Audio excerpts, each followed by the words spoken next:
سورۃ القصص بسم اللہ الرحمن الرحیم.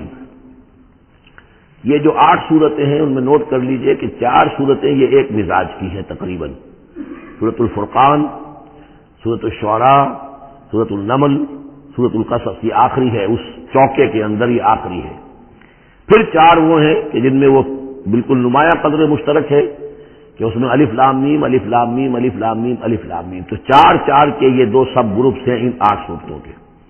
لیکن پہلے سب گروپ میں سے ایک صورت وہ ہے کہ جو بغیر حروف مقطعات کے ہے، باقی 2 تاسین میم سے، ایک تاسین سے. اور ایک نقطہ یہ نوٹ کر لیجئے کہ اکثر و بیشتر صورتیں جو آئی ہیں، طٰہٰ، سورہ طٰہٰ جو ہے اس میں توئے آئی ہے شروع میں، اور اس میں بھی اکثر و بیشتر حصہ حضرت موسیٰ علیہ السلام کے واقعات پر مشتمل ہے. یہ تاسین میم تاسین، ان میں بھی آپ نے حضرت موسیٰ کا ذکر جو ہے ہر صورت کے اندر موجود ہے. تو اس میں اشارہ کیا ہے بعض حضرات نے کہ حروف مقطعات جو ہیں ان کی ایک توجیہ یہ بھی کی گئی ہے کہ یہ جو حروف ہیں اب عربی اور عبرانی زبان کے، یہ چیزوں کی اشکال سے اخذ کیے گئے ہیں.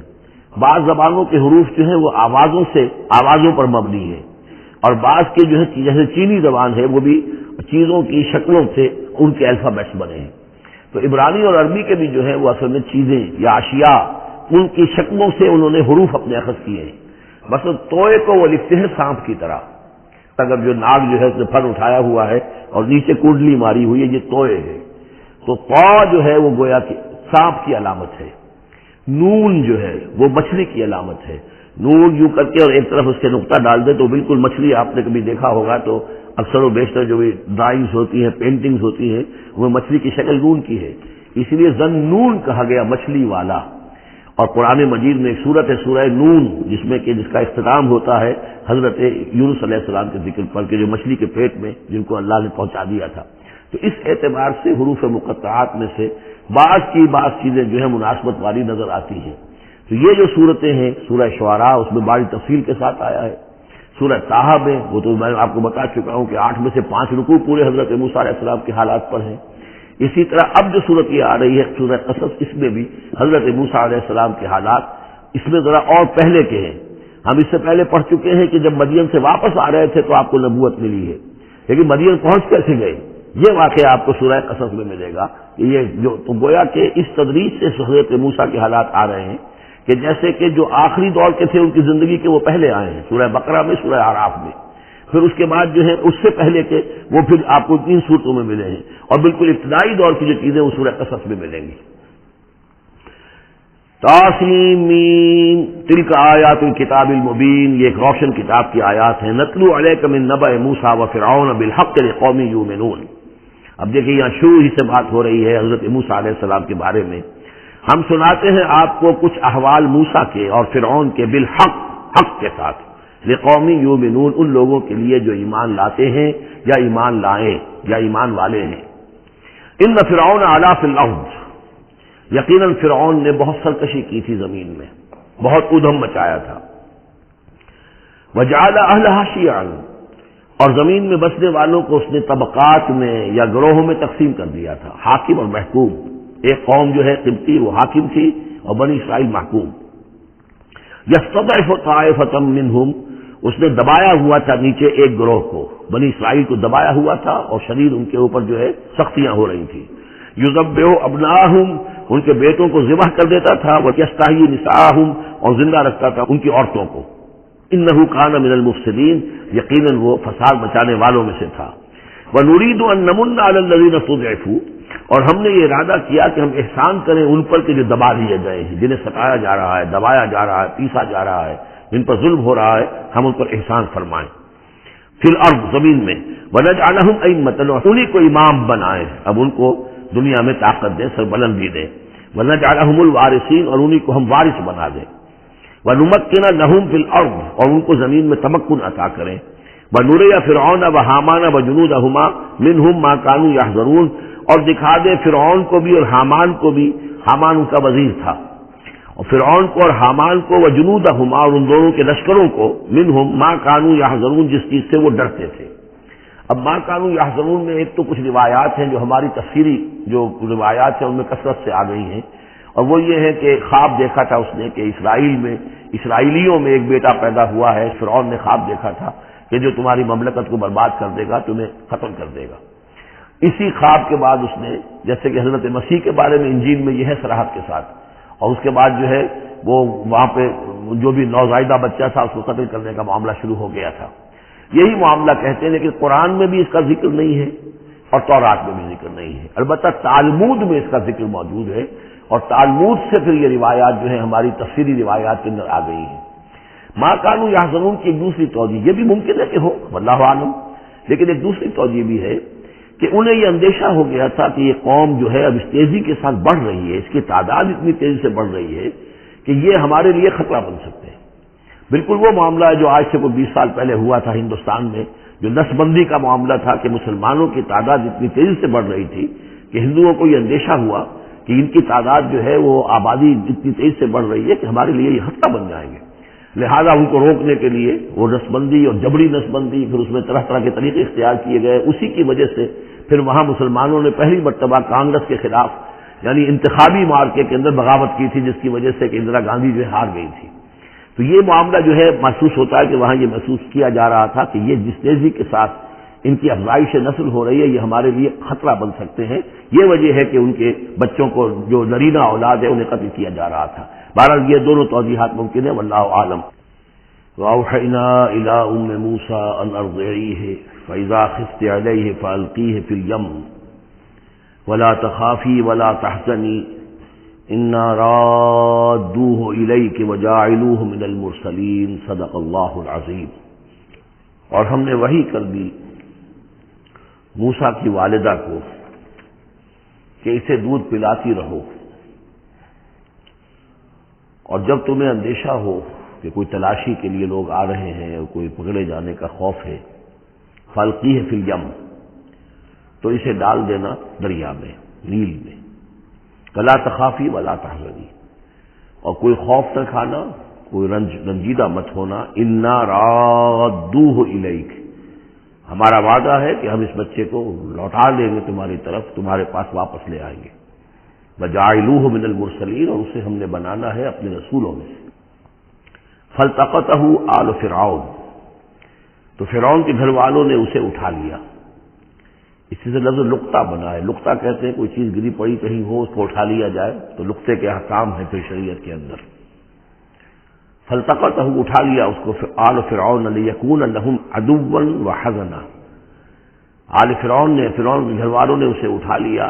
تاکہ وہ بن جائے ان کے لیے دشمن اور غم کا باعث۔ اس کا مطلب یہ نہیں کہ ان کا یہ ارادہ تھا، ان کو یہ معلوم تھا، بلکہ یہ نتیجہ ہے، یہ گویا کہ آخری نتیجہ جس کو نکلا اس کا کہ وہی بچہ جس کو انہوں نے نکالا دریائے نیل سے، بعد میں ان کے لیے وہ ایک ان کی تکلیف کا موجب بنا۔ ان فرعون و حامان و جنودہما کانوا خاطئین، یقین فرعون اور حامان اور ان کے لشکر جو ہے وہ چوک گئے، خطا کھائی۔ وقالت امرأۃ فرعون، اور کہا فرعون کی بیوی نے، قرۃ عین لی ولک، یہ آنکھوں کی ٹھنڈک ہوگا یہ بچہ میرے لیے بھی اور تیرے لیے بھی۔ فرعون سے کہا اپنے شوہر سے، لا تقتلوہ، اسے قتل نہ کرو، عسیٰ ان ینفعنا، ہو سکتا ہے یہ ہمیں کوئی نفع پہنچائے، مفید ہو ہمارے لیے، اور نتخذہ ولدا، بالکل وہی الفاظ ہیں جو امرأۃ العزیز نے کہے تھے حضرت یوسف علیہ السلام کے بارے میں، ہو سکتا ہے کہ اس سے ہمیں کوئی فائدہ پہنچے یا ہم اسے اپنا بیٹا بنا لیں۔ وَهُمْ لَا يَشْعُرُونَ، اور انہیں اندازہ نہیں تھا کہ وہ کیا کر رہے ہیں۔ وَأَصْبَحَ فُؤَادُ أُمِّ مُوسَىٰ فَارِغًا، اور ادھر موسیٰ کی والدہ کے جذبات جو ہیں اس کے اندر ہیجان پیدا ہو گیا، ان کا دل جو ہے اڑ گیا، اڑا ہو گیا، یعنی جس کو کہتے ہیں کہ دل کے اندر 100 طرح کے ان کے وسوسے پیدا ہوئے۔ ان کادت لتبدی بہی، وہ تو اس درجے مستر ہو گئی تھی کہ شاید ظاہر ہی کر دیتی، بھانڈا ہی پھوڑ دیتی۔ لولا ان ربطنا علی قلبها، اگر ہم نے اس کے دل کو مضبوط نہ کر دیا ہوتا، اس کو باندھ نہ دیا ہوتا، ڈھارس نہ دی ہوتی اس کے دل کو، لتکون من المؤمنین، تاکہ وہ ہو جائے ایمان والوں میں سے۔ وقالت لاختہ قصیہ، اور موسیٰ کی والدہ نے کہا اپنی بیٹی سے جو کہ بہن تھی حضرت موسیٰ کی، کہا اس کی بہن سے ذرا اس کے پیچھے پیچھے چل۔ فبصرت، وہ دیکھتی رہی، بہی اس کو، عن جنب، اجنبی ہو کر، کہ جیسے میرا کوئی تعلق نہیں ہے، لیکن یہ کہ بہرحال اتفاقاً میں بھی دریا کے کنارے جا رہی تھی، میں نے یہ دیکھا ہے کہ صندوق چلا آ رہا ہے۔ وہم لا یشعرون، انہیں اس کا احساس نہیں ہوا کہ یہ تو جان بوجھ کر پوری طریقے سے یہاں پہنچی ہے، پورے اپنے ارادے کے ساتھ۔ وحرمنا علیہ المراضع من قبل، اور ہم نے حرام کر دی تھی ان پر تمام دودھ پلانے والیاں حضرت موسیٰ پر اس سے پہلے، یعنی یہ کہ اس بہن کے پہنچنے سے پہلے پہلے انہوں نے بہت سی خواتین کو بلایا تھا جو دودھ پلا سکتی تھی اس کو، لیکن کسی کا دودھ جو ہے وہ پینا قبول نہیں کیا حضرت موسیٰ نے۔ یہ ساری چیزیں اللہ کی طرف سے ہیں، اس کی مشیت ہے، اس کی تقدیر سے ہو رہا ہے۔ وحرمنا علیہ المراضع من قبل فقالت، اب یہ پہنچی وہاں تو وہاں تو تشویش تھی، اتنا بچہ اچھا ہے، خوبصورت ہے۔ والقیت علیک محبۃ منی، ہم پڑھ آئے ہیں سورہ طٰہٰ میں، ایسے مہلی صورت کے اس کے اوپر محبت کا پرتاؤ اللہ تعالیٰ نے اپنی محبت کا پرتاؤ ڈالا۔ تو اب وہ تشویش میں تھے کہ کیا ہوگا اس کا، کون دودھ پلائے۔ ابھی میرا خیال ہے کہ فیڈرز تو ابھی ایجاد نہیں ہوئے ہوں گے کہ دودھ پلانے کا کوئی اور نظام ہو۔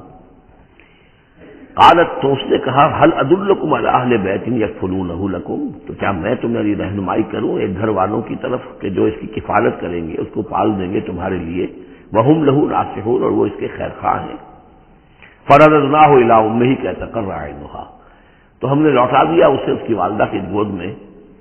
تاکہ اس کی آنکھیں ٹھنڈی رہیں، ولا تحزن، اور وہ رنجیدہ نہ ہو، ولتعلم ان وعد اللہ حق، اور تاکہ اس کو معلوم ہو جائے ام موسیٰ کو کہ اللہ کا وعدہ حق ہے، سچا ہے، جو اس نے کہا تھا کہ لوٹا دیں گے وہ لوٹا دیا۔ ولکن اکثرهم لا يعلمون، لیکن اکثر لوگ جانتے نہیں ہیں۔ فلما بلغ اشدہ واستوى آتیناہ حکما وعلما، اور جب وہ پوری قوت کو پہنچا، جوانی کو پہنچا، بھرپور جوانی کو، اپنی پوری پختگی کو پہنچ گیا، استوا، اور وہ گویا کہ تمام جو ان کے ظاہری اور باطنی قوا ہیں وہ پورے اعتدال کے ساتھ جم گئے۔ آتیناہ حکما وعلما، ہم نے اسے حکم اور علم عطا فرمایا۔ اس سے یہ بھی مراد دی جا سکتی ہے کہ اسی وقت ان کو یہ نبوت جو ہے وہ مل گئی، لیکن یہ کہ عام خیال یہ ہے کہ نبوت بعد میں ملی ہے۔ تو حکم، حکمت اور علم دیا۔ وَكَذَلِكَ نَجْزِي الْمُحْسِنِينَ، اور اسی طرح ہم بدلہ دیتے ہیں احسان کی روش اختیار کرنے والوں کو، نیکوکاروں کو۔ وَدَخَلَ الْمَدِينَةَ عَلَىٰ حِينِ غَفْلَةٍ مِّنْ أَهْلِهَا، اور ایک روز داخل ہوئے گاؤں میں، شہر میں، ایسے وقت میں کہ اس کے شہر کے لوگ جو ہے غفلت میں تھے۔ اب یہ ذہن میں رکھیے یہ محل میں رہتے ہیں، اور محل آپ کو معلوم ہے شہر سے باہر ہوتے ہیں، علیحدہ ہوتے ہیں، اور بستی جہاں پر کہ زیادہ وہ جو بھی ہے ڈاؤن ٹاؤن جسے آج کل کہا جاتا ہے، وہ ان کا شہر کا مرکزی مقام ہوگا، اور یا تو یہ کہ اعلیٰ صبح کا وقت ہوگا جبکہ ابھی لوگ پوری طرح بیدار نہیں ہوئے ہیں، گھروں میں ہیں، یا یہ کہ دوپہر کا وقت ہو کہ جس میں لوگ قیلولہ کر رہے ہیں۔ وہ داخل ہوئے۔ دخل المدینۃ علی حین غفلۃ من اہلہا، جبکہ اس کے آپ لوگ جو ہیں وہ غفلت میں تھے۔ فوجد فیہا رجلین یقتتلان، تو پایا اس میں دو اشخاص کو لڑتے ہوئے۔ ھذا من شیعتہ، یہ اس کی قوم میں سے تھا، ایک یعنی ایک تو تھا اسرائیلی، وھذا من عدوہ، اور دوسرا تھا کہ جو اس کے دشمنوں میں سے تھا یعنی وہ قبطی تھا۔ فاستغاثہ الذی من شیعتہ، تو مدد مانگی اور دہائی دی اس شخص نے جو موسیٰ کی قوم میں سے تھا، علی الذی من عدوہ، اس کے مقابلے میں کہ جو دشمن قوم سے تعلق رکھتا تھا۔ فوقظہ موسیٰ، حضرت موسیٰ نے اس کی مدد کے لیے اقدام کیا اور ایک مکہ رسید کیا اس کو، فقضى علیہ، اور اس کا کام تمام کر دیا، اس ایک ہی ضرب سے وہ شخص ہلاک ہو گیا۔ قال ھذا من عمل الشیطان، اب تنبہ ہوا کہ یہ تو شیطان کا معاملہ ہو گیا، شیطان کا عمل ہوا۔ انہ عدو مضل مبین، ان کی نیت قتل کرنے کی نہیں تھی، لیکن یہ ہے کہ وہ ضرب ایسی شدید لگی کہ وہ مر گیا۔ انہ یقیناً شیطان جو ہے وہ تو دشمن ہے اور گمراہ کرنے والا ہے کھلا۔ قال رب انی ظلمت نفسی فاغفر لی فغفر لہ، انہوں نے عرض کیا اللہ سے، پروردگار میں نے ظلم کیا اپنی جان پر، پس مجھے بخش دے، اور پس اللہ نے اسے بخش دیا۔ انہ هو الغفور الرحیم، یقیناً وہ غفور ہے، رحیم ہے، بخشنے والا، رحم فرمانے والا۔ قال رب بما انعمت علی فلن اکون ظہیرا للمجرمین، تو اب انہوں نے وعدہ کیا پروردگار تو نے جو مجھ پر انعام فرمایا اور مجھے بخش دیا ہے تو میں اب آئندہ کبھی بھی مددگار نہیں بنوں گا کسی بھی مجرم کا، کسی غلط کار شخص کا۔ فاصبح فی المدینۃ خائفا یترقب، اب صبح کے وقت ان پر جو ہے شہر کے اندر، وہ صبح ہوئی انہیں، صبح کو جب اٹھے، خائفا، اب خوف طاری تھا کہ مجھ ایک شخص قتل ہو گیا ہے، کس نے قتل کیا ہے، بہت کافی دھوم مچی ہوئی ہوگی، کس نے قتل کیا ہے، قاتل کون ہے، اب یہ کہ راز کھل نہ جائے، لوگوں کو معلوم نہ ہو جائے۔ خائفا یترقب، خوف زدہ بھی تھے اور ادھر ادھر دیکھ رہے تھے چوکنے ہو کر کہ کہیں سے کوئی آہٹ، کوئی کسی جگہ سے کوئی ایسی بات تو نہیں آ رہی کہ میرا جرم معلوم ہو گیا ہو۔ فَإِذَا الَّذِي اسْتَنصَرَهُ بِالْأَمْسِ يَسْتَصْرِخُهُ، تو اچانک دیکھا کہ وہی شخص جس نے کل ان سے مدد مانگی تھی وہ پھر چلا رہا ہے، فریاد کر رہا ہے کہ میری مدد کیجیے۔ قال له موسیٰ انک لغوی مبین، حضرت موسیٰ علیہ السلام نے فرمایا کہ مجھے معلوم ہوتا ہے کہ تم ہی زیادہ شریر ہو، صریح۔ کل بھی تمہاری لڑائی ہو رہی تھی ایک قبطی کے ساتھ اور میرے ہاتھوں وہ قبطی مارا گیا بغیر میرے کسی ارادے کے، آج پھر تم نے ایک جھگڑا مول لے رکھا ہے، تو معلوم ہوتا کہ تم ہی ہو غوی، حد سے بڑھنے والے، اور مبین کھلم کھلا۔ فلما اراد ان یبطش بالذی هو عدو لهما،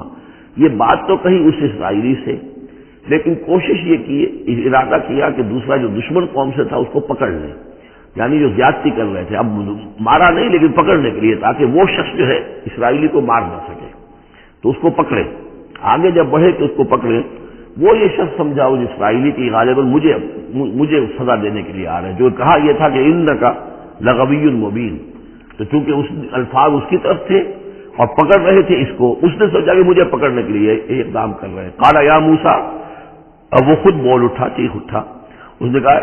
اے موسیٰ ترید ان تقتلنی، کیا تم چاہتے ہو کہ مجھے قتل کر دو، کما قتلت نفسا بالامس، جیسے کہ تم نے ایک جان کو کل قتل کر دیا تھا۔ گویا کہ خود اس نے بھانڈا پھوڑ دیا کہ وہ کل جو قتل ہوا تھا وہ اصل میں موسیٰ علیہ السلام کے ہاتھوں ہوا۔ ان ترید الا ان تکون جبارا فی الارض، اے موسیٰ واقعتاً تمہارا جو ارادہ ہے وہ صرف یہ ہے کہ تم زمین میں زبردستی تم بڑے یہاں پر جابر بن جاؤ، وما ترید ان تکون من المصلحین، اب چونکہ وہ شریر شخص تھا، خود بدماش تھا، چاہے اسرائیلی تھا، لیکن اس کا جو کردار سامنے آ رہا ہے وہ یہ ہے، وما ترید ان تکون من المصلحین، اور تم نہیں چاہتے کہ تم مصلحین میں سے بنو، اصلاح کرنے والوں میں سے۔ وجاء رجل من اقصى المدینہ یسعی، اب یہ کہ ہو سکتا ہے عین اسی وقت ایسا ہوا ہو یا کچھ دنوں کے بعد ہوا ہو، آیا ایک شخص دوڑتا ہوا مدینے کے پرے سے، اقصى المدینہ، مدینے کا دور کا حصہ تھا، وہی جیسا کہ میں نے عرض کیا ہوں کہ ان کے محلات اور بڑے بڑے سرداروں کے وہ تو باہر کے قرب ہوں گے اور وہیں پر فرعون کا محل بھی ہوگا، وہاں سے ایک شخص دوڑتا ہوا آیا، جاء رجل من اقصى المدینہ، شہر کے پرلے سرے سے ایک شخص آیا، یسعی دوڑتا ہوا، قال یا موسیٰ، اور اس نے یہ کہا کہ اے موسیٰ ان الملأ یأتمرون بک، یہ جو درباری لوگ ہیں، جو سردار ہیں قوم کے، وہ اس وقت مشورہ کر رہے ہیں تمہارے بارے میں لیقتلوک، کہ تمہیں قتل کر دیں، یعنی اب وہاں پر ہو رہی ہے، یہ قرارداد پیش ہو چکی ہے اور تمہارے قتل کے اوپر ان کا اتفاق ہونے والا ہے، یعنی یہ کہ اب یہ کھل بھی گیا کہ انہوں نے ان کے ہاتھوں ایک قبطی مارا گیا ہے۔ ویسے بھی وہ سمجھتے ہوں گے کہ یہ جو ہماری یہ غلام قوم کا ایک فرد جو ہے، ہم نے چونکہ اپنے ہاں ہی رکھ کر اسے پالا ہے تو اس کے اندر اتنی سرکشی پیدا ہو گئی ہے، اور اگر اس نے ہماری اس غلام قوم کے اندر کوئی آزادی کی روح پھونک دی اور وہ کھڑے ہو گئے تو ہمارے لیے تو بڑا معاملہ جو ہے وہ مشکل ہو جائے گا، لہذا بہتر یہ ہے کہ اس کو قتل کر دیا جائے۔ ان الملأ یأتمرون بک لیقتلوک فاخرج انی لک من الناصرین، تو اب یہاں سے نکل جاؤ، یہاں سے جان بچا کر چلے جاؤ، اس لیے کہ میں تمہارا خیر خواہ ہوں، میں تمہیں صحیح بات جو ہے تمہاری بھلائی کی بتا رہا ہوں۔ فخرج منها خائفا یترقب، تو نکلے وہاں سے حضرت موسیٰ علیہ السلام ڈرتے ہوئے، اور وہی یترقب، اب ادھر سے بھی جب کسی شخص کو ایسا اندیشہ ہو تو ذرا سی آہٹ جو ہے اسی پر وہ چوکنا ہوتا ہے، وہی کیفیت ان کی تھی۔ قال رب نجنی من القوم الظالمین، اور اللہ سے دعا کی پروردگار مجھے نجات دے ان ظالموں کی قوم سے۔ ولما توجہ تلقاء مدین، اور جب وہ اب انہوں نے رخ کیا مدین کی طرف، اتنا جغرافیہ اب آپ کے سامنے ہے، وہ سینائی پیننسولا، وہ تکون، اس کے اس سائڈ پر مدین کا علاقہ ہے، اس سائڈ پر مصر ہے، بیچ میں سینائی پیننسولا ہے۔ اب یہاں سے یہ چلے ہیں تو پورا یہ جو ان کو اب سینائی کا علاقہ ہے، صحرائے سینا، یہ کراس کرنا ہے اور مدین جانا ہے۔ فلما توجہ تلقاء مدین، جب انہوں نے رخ کیا اپنا مدین کی جانب، قال، تو کہا عسیٰ ربی ان یہدینی سواء السبیل، امید ہے مجھے کہ میرا رب مجھے راستہ دکھائے گا سیدھی راہ کا، یعنی یہ کہ میں کہیں بھٹک نہیں جاؤں گا۔ میں اس صحرا کے اندر ظاہر بات ہے، صحرا میں لقدت میں کوئی آدمی غلط راستے پر پڑ جائے تو ویسے ہلاک ہو جائے گا۔ عسیٰ ربی، مجھے امید ہے کہ میرا رب مجھے راستہ بتائے گا اور صحیح راستے پر چلائے گا، سیدھی راہ پر۔ ولما ورد ماء مدین، اب کتنی دیر لگی ہوگی، کتنا وقت لگا ہوگا، جب مدین کے کنویں پر پہنچے، مدین کی آبادی ہے، اس کے باہر کنواں ہے، کنویں کے اوپر جو ہے رہٹ چل رہے ہیں یا کنویں سے پانی کھینچ کر پلایا جا رہا ہے جانوروں کو، بھیڑوں بکریوں کو اور جانوروں کو۔ وجد علیہ امتن، پایا انہوں نے وہاں پر ایک قوم کو، ایک گروہ کو، من الناس یسقون، لوگوں میں سے ایک گروہ وہاں جمع تھا اس کنویں پر، پانی پلا رہے تھے۔ کسے پلا رہے تھے؟ اپنے اپنے جانوروں کو، بھیڑیں بکریاں تھیں سب کے پاس، وہ کھینچ کھینچ کر پانی جو ہے وہ کہیں ڈالتے تھے کہ جہاں سے پھر ان کی بھیڑیں بکریاں پانی پیتی تھیں۔ ووجد من دونہم امرأتین تذودان، اور ان کے پرے انہوں نے دیکھا کہ دو عورتیں ہیں جو اپنی بکریوں کو روک کر تھام کر کھڑی ہیں، یعنی بکریاں چاہتی ہوں گی پیاس کی وجہ سے پانی کی طرف آنا، لیکن وہ انہیں روک رہی تھی کہ نہیں ابھی ہماری باری نہیں ہے۔ حالت ماں خطبکما، حضرت موسیٰ نے ان دونوں سے سوال کیا یہ آپ لوگوں کا کیا معاملہ ہے، کیوں آپ کھڑی ہیں یہاں؟ قالتا لا نسقی حتی یصدر الرعاء،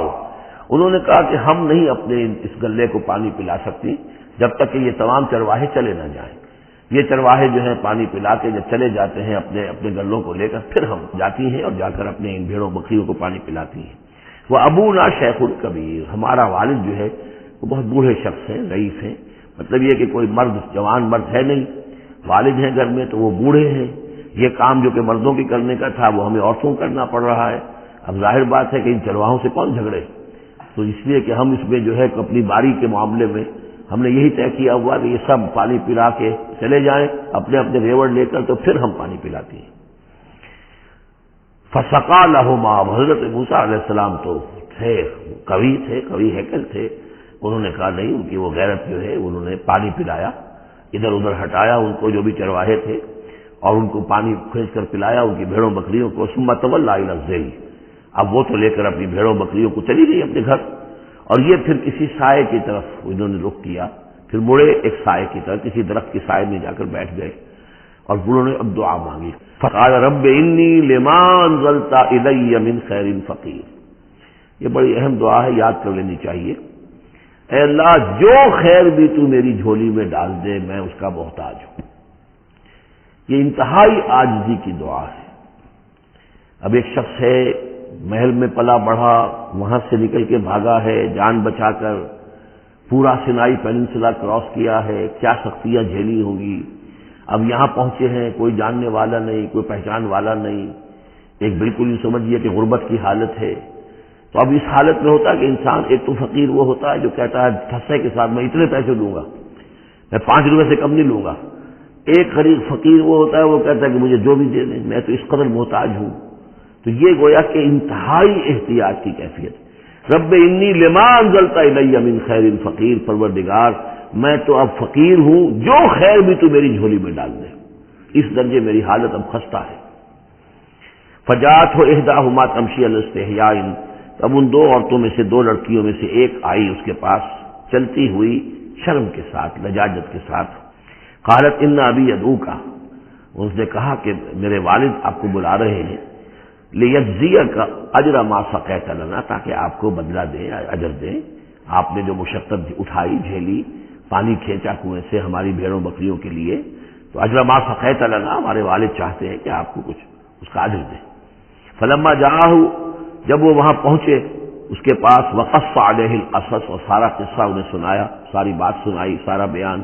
قال لا تخف، انہوں نے کہا اب ڈرو نہیں، نجوت من القوم الظالمین، تم نجات پا چکے ہو اب ظالموں کی قوم سے، یعنی یہاں تک ان کی رسائی نہیں ہے، یہاں آرام سے رہو، کوئی تمہیں کھٹکا نہیں ہوگا، کوئی اندیشہ نہیں ہوگا۔ ان کے بارے میں اصل میں اختلاف ہے کہ بعض لوگ انہیں شعیب قرار دیتے ہیں، حضرت شعیب علیہ السلام مدین میں، کیونکہ انہیں مبعوث کیا گیا۔ اور اسی اعتبار سے علامہ اقبال کا بھی وہ شعر ہے کہ اگر کوئی شعیب آئے میسر، شبانی سے کلیمی 2 قدم ہے،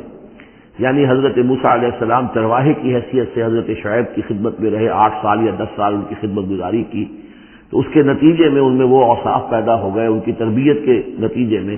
کہ وہ چرواہے سے بڑھ کر کلیم بن گئے، اللہ کی کلیم بن گئے، تو یہ تربیت حضرت شعیب کی ہے۔ لیکن یہ بات غلط ہے، اصل میں حضرت شعیب کا معاملہ ہم پڑھ چکے ہیں کہ وہ اللہ کے رسول تھے، اور رسول اگر تو زمانہ انہی کا تھا جبکہ ابھی وہ دعوت دے رہے تھے، تب بھی وہاں رنگ کچھ اور ہونا چاہیے تھا بالکل، اور اگر وہ رسول اس وقت ہے جبکہ قوم ختم ہو چکی ہے، اس کے بعد جو بھی اہل ایمان بچ گئے ہیں اور حضرت شعیب بچ گئے ہیں، اگر یہ اس کے بعد کا مسئلہ ہے تو ان کا جو مقام ہونا چاہیے تھا وہاں پر یہ ممکن نہیں ہے کہ ان کی بیٹیاں اس طریقے پہ پریشان ہو اور کوئی جو ہے ان کی امت میں سے کوئی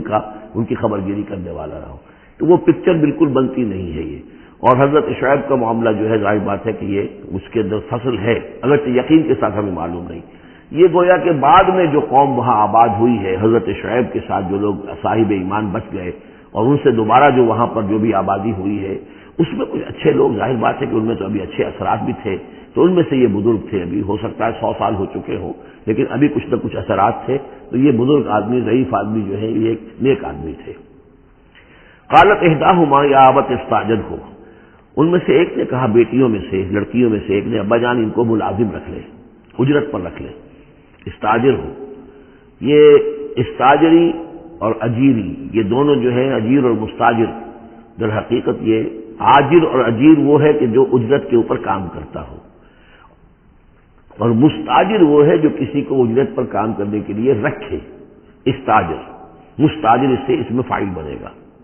ہمارے ہاں عام طور پر غلط العام میں اجیر اور آجر کو یوں کہتے ہیں کہ آجر تو وہ ہے کہ جو کسی کو اجرت کے پر رکھے، اور اجیر وہ ہے جو اجرت پر کام کرے. حالانکہ عربی میں ان دونوں کے معنی ایک ہی ہے. آجر اور اجیر، ایک اس میں فاعل ہے، ایک صفت مشبہ ہے. دونوں کا مفہوم ہے اجرت پر کام کرنے والا، اور جو اجرت پر کام لیتا ہے وہ مستاجر ہے. یا ابت استاجر ہو، ابا جان ان کو ملازم رکھ لیں. ان خیر من استاجرت القوی الامین، یقیناً بہترین آدمی جسے ملازم رکھا جائے وہی ہوتا ہے جو القوی ہو، طاقتور ہو. وہ دیکھ لیا تھا کہ حضرت موسیٰ علیہ السلام سے کوئی جو ہے وہ وہاں کے چرواہوں میں سے کسی نے الجھنے کی کوشش نہیں کی، وہ ڈر کے ادھر ادھر ہو گئے اور کسی نے جو ہے ان کو روکا نہیں. تو طاقت والے بھی ہیں اور امین ہیں. انہوں نے یہ مشاہدہ کر لیا تھا کہ کوئی بری نگاہ حضرت موسیٰ نے نہیں ڈالی ہوگی ان لڑکیوں پر. ظاہر بات ہے کہ اس معاملے میں تو عورت کا احساس بہت بیدار ہوتا ہے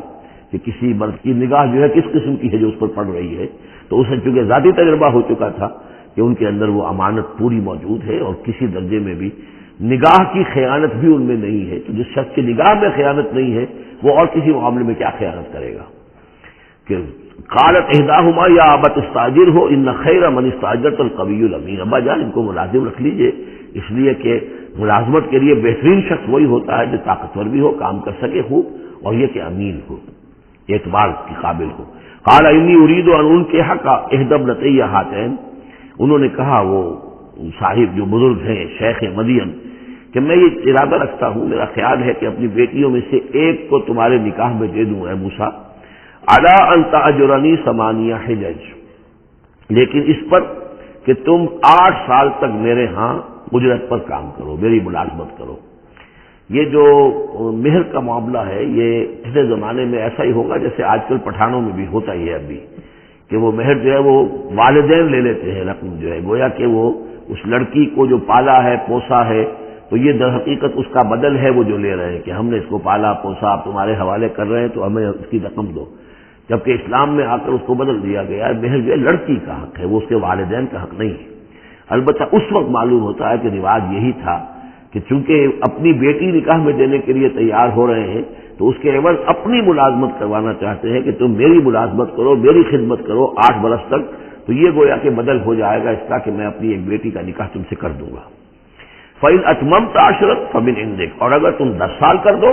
تو یہ تمہاری طرف سے ہے، یہ گویا کہ تمہاری طرف سے ایک احسان ہوگا. 8 سال پورے کر دو، اس میں محنت کرو، یہاں مزدوری کرو، میرے بھیڑوں بکریوں کو چراؤ اور گھر کے کام کرو، تو پھر میں اپنی بیٹی تمہارے حوالے کر دوں گا، اس کا نکاح کر دوں گا تم سے.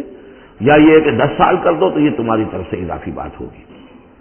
وما اريد ان اشق عليك، اور ساتھ یہ بھی دیکھ لو میں تم پر کوئی سختی کرنے کا ارادہ نہیں رکھتا، یعنی تمہیں جو ملازم رکھ رہا ہوں تو ایسا نہیں کہ بہت بھاری کام تم پر ڈالوں گا، میں تمہیں مشقت میں ڈالنا نہیں چاہتا. ستجدنی انشاءاللہ من الصالحین، تم انشاءاللہ مجھے پاؤ گے کہ میں نیک انسان ہوں، صحیح ہوں، راست باز ہوں، اور جو معاملہ ہے معاملے کا کھرا آدمی ہوں. قال ذلك بینی و بینک، حضرت موسیٰ نے فرمایا ٹھیک ہے، یہ پھر میرے اور آپ کے درمیان یہ بات طے ہو گئی. ایما الاجلین قضیت، ان دونوں مدتوں میں سے جو بھی میں پوری کر دوں. 10 سال کا آپ تقاضا نہیں کر سکتے، تقاضا 8 سال کا ہوگا. ویسے یہ کہ میں چاہوں تو 10 سال پورے کر دوں، لیکن وہ میری آپشن پر ہوگا. ایما الاجلین قضیت فلا عدوان علی، پھر مجھ پر کوئی زیادتی نہ ہو. واللہ علی ما نقول وکیل، اور جو کچھ ہم کہہ رہے ہیں اللہ اس پر وکیل ہے، اللہ ہی اس کا ذمہ دار ہے. فلما قضى موسیٰ الاجل، جب موسیٰ نے وہ مدت پوری کر دی، وسارا باہلہ، اب وہ اپنے گھر والوں کو لے کر چلے، اب مصر کی طرف واپس لوٹ رہے ہیں کہ اب اتنا عرصہ بیت گیا ہے، 10 سال ہو گئے یا 8 سال ہو گئے 9 سال ہو گئے. اب بہرحال وہ معاملہ بھی ٹھنڈا پڑ چکا ہوگا وہاں پر قتل وغیرہ کا کیا حالات وہاں ہوئے یہ بھی معلوم نہیں ہے. بہرحال وہ چلے ہیں واپس سارا بے اہل ہی لے کر چلے اپنے گھر والوں کو اپنی اہلیہ کو. آنس من جانب طور نارا انہوں نے پہاڑ کے ایک طرف ایک سائڈ پر طور کے انہوں نے آگ دیکھی. قال لأهلهم قصوا انہوں نے کہا اپنے گھر والوں سے کہ ذرا یہاں انتظار کرو ٹھہرو. انی آنست نارا میں نے آگ دیکھی ہے. لعلی آتیکم منہا بخبر ہو سکتا ہے کہ میں وہاں سے یہاں جاؤں اور وہاں سے کوئی خبر لے کر آؤں. یعنی یہ کہ راستے کے بارے میں معلومات صحیح کہ کہیں ہم بھٹک تو نہیں گئے ہم کدھر جا رہے ہیں. اور جذبۃ من النار یا پھر میں آگ کا ایک انگارہ لے آؤں وہاں سے لعلکم تصطلون تاکہ اس سرد رات میں یہاں ہم آگ جلا لیں اور یہ کہ اس سے کہ آپ لوگ جو ہے وہ سینک سکیں. فلما اتاها نودی من شاطئ وادی الایمن فی البقعۃ المبارکۃ من الشجرۃ تو جب وہ وہاں پہنچے تو ندا آئی میدان کے داہنے کنارے جو برکت والا میدان تھا اس کے داہنے کنارے سے ایک خاص جھنڈ میں سے آواز آئی مبارکہ کہ جو بہت برکت والا تھا من الشجرۃ شجر کے درخت کے جھنڈ میں ان یا موسیٰ انی ان اللہ رب العالمین کہ اے موسیٰ میں اللہ ہوں تمام جہانوں کا پروردگار. وان الق عصاک اور یہ ہم پڑھ چکے ہیں کئی مرتبہ یہ چیزیں. اب ڈال دو زمین پر اپنی لاٹھی. فلما رآہا تہتز کانہا جان جب انہوں نے دیکھا کہ وہ تو حرکت کر رہی ہے جیسے کہ سانپ ہو. ولا مدبرا ولم يعقب یہی واقعہ آ چکا سورۃ النمل میں بھی آ چکا ہے.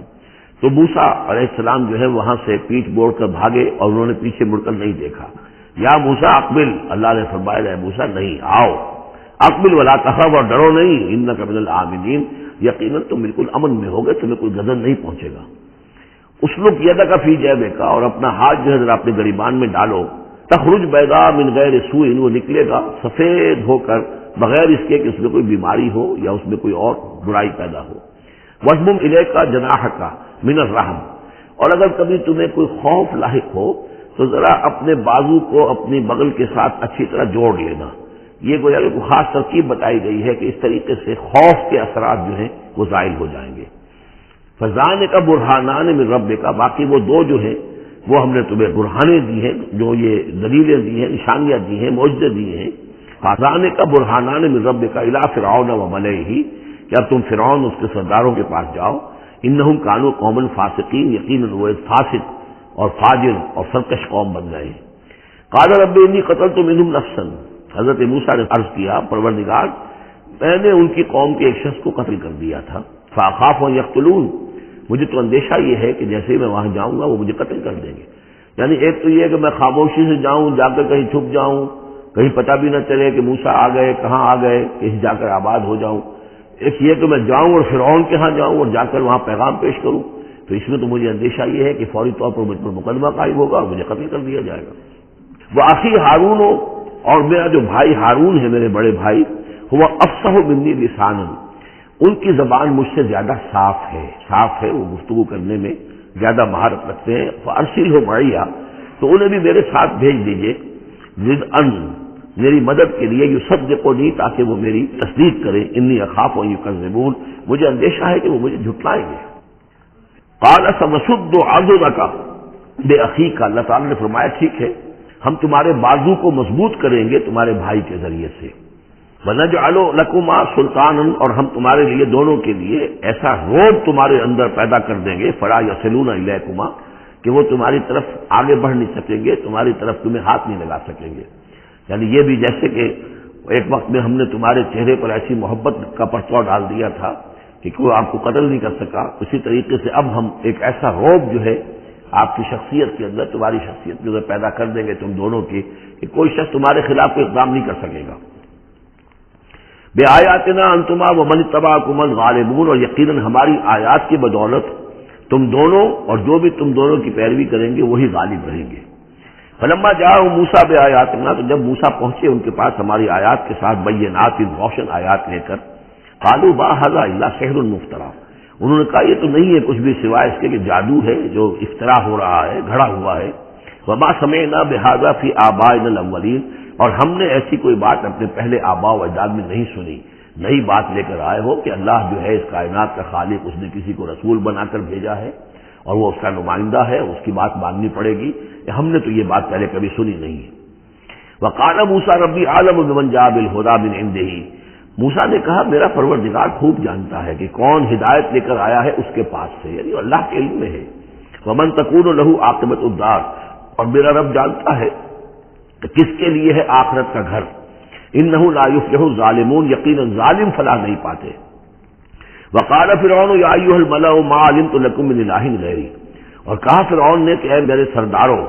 اے میرے درباریوں سرداروں، ما علمت لکم من الہ غیری، میں نہیں جانتا تمہارے لیے اپنے سوا کوئی الہ، میں الہ ہوں تمہارا، میں مالک ہوں، میں خالق تو نہیں لیکن میں ایک رب ہوں یہاں اس معنی میں کہ میرا حکم ہے، میری حکومت ہے، میری مرضی چلتی ہے، میرا اختیار ہے، اس کے سوا میں کسی کو رب ماننے کو تیار نہیں، کوئی الہ ماننے کو تیار نہیں۔ ما علمت لکم من الہ غیری فاوقد بی یا حامان،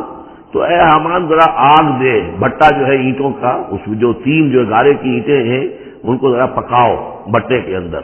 آگ لگاؤ، فاجعل لی صرحا، اور پھر میرے لیے ایک بہت بڑی عمارت بناؤ، لعلی اطلع الی الہ موسیٰ، یہ موسیٰ جو کہتا کہ اللہ ہے اور وہ آسمانوں پر ہے، تو میں ذرا اونچا ہو کر دیکھوں تو صحیح، جھانکوں تو صحیح آسمانوں میں، ایک ایسی اونچی عمارت کے اوپر چڑھ کر کے میں دیکھوں کہ میں موسیٰ کے الہ کو جھانکنے کی کوشش کروں۔ وإنی لأظنہ من الکاذبین، اور میں تو سمجھتا ہوں کہ وہ جھوٹ بول رہا ہے۔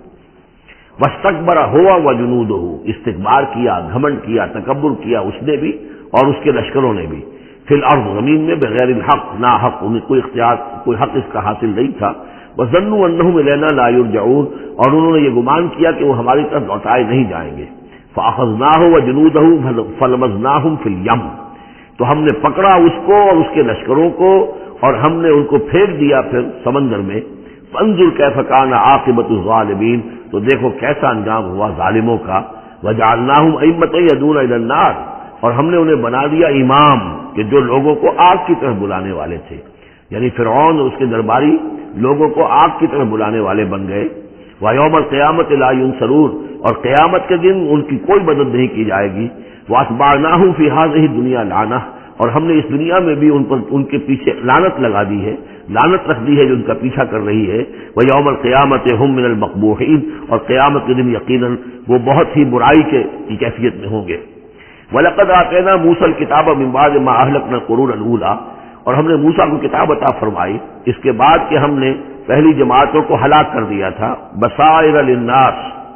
ہم نے یہ کتاب دی ہے سجھانے کے لیے، آنکھیں کھولنے کے لیے لوگوں کی، وہدن، اور رہنمائی دینے والی، ورحمتن، اور رحمت، لعلہم یتذکرون، تاکہ وہ یاد رکھیں، نصیحت اخذ کریں، ہوش کریں، دھیان دیں۔ وما کنت بجانب الغربی اذ قضینا الی موسیٰ الامر، اور اے نبی آپ تو اس پہاڑ کے غربی جانب نہیں تھے اس وقت جبکہ ہم نے موسیٰ کو حکم دیا، بھیجا حکم، جب موسیٰ سے ہماری گفتگو ہوئی، مکالمہ ہوا، اور ہم نے موسیٰ کو رسالت پر فائز کر کے حکم دیا کہ جاؤ۔ وما کنت من الشاہدین، آپ تو وہاں موجود نہیں تھے، آپ نہیں دیکھ رہے تھے یہ سب کچھ۔ ولکننا انشأنا قرونا، لیکن ہم نے پھر بہت سی نسلیں پیدا کی، بہت سی قومیں پیدا ہو گئیں۔ فتطاول علیہم العمر، لیکن ان کے اوپر ایک لمبی عمر بیت گئی ہے، یعنی یہ لوگ جو ہیں جو مکے والے ہیں، کیونکہ یہ واقف نہیں ہے نبوت اور رسالت کے تصورات سے، اس لیے ان کے لیے بڑا یہ اچنبے کی بات ہے جو آپ کے بارے میں سوچ رہے ہیں۔ لیکن اگر غور کریں یہ ساری خبریں جو ہیں آپ کو کہاں سے مل رہی ہیں؟ ظاہر بات ہے کہ آپ تو وہاں نہیں تھے۔ وما كنت ساويا في اهل مدين، نہ ہی آپ اہل مدین میں آباد تھے اس وقت۔ تتلو علیہم آیاتنا، کہ اس وقت آپ موجود ہوں مدین میں جب وہ ماجرا ہوا اور حضرت موسیٰ وہاں پہنچے اور پھر وہ اس شیخ مدین کے گھر میں رہے ہیں، آپ تو ان چیزوں سے واقف نہیں تھے۔ ساويا في اهل مدين تتلو علیہم آیاتنا ولكننا كنا مرسلین، بلکہ یہ تو ہم ہیں بھیجنے والے، ہم جس کو چاہتے ہیں رسول بناتے ہیں، اور جس کو ہم رسول بناتے ہیں پھر اس سے ہم غیب کی خبریں دیتے ہیں، پچھلی بھی آئندہ ہونے والے واقعات کی بھی خبریں دیتے ہیں، اور ساری تعلیمات اور ہدایت کے لیے ضروری ہدایات دیتے ہیں۔ وما كنت بجانب الطور اذ نادینا، اور آپ تو نہیں تھے اس پہاڑ کے اس سائڈ پر، اس ایک جانب جبکہ ہم نے پکارا تھا۔ ولکن رحمۃ من ربک، بلکہ یہ سب رحمت ہے آپ کے رب کی جانب سے، لتنذر قوما،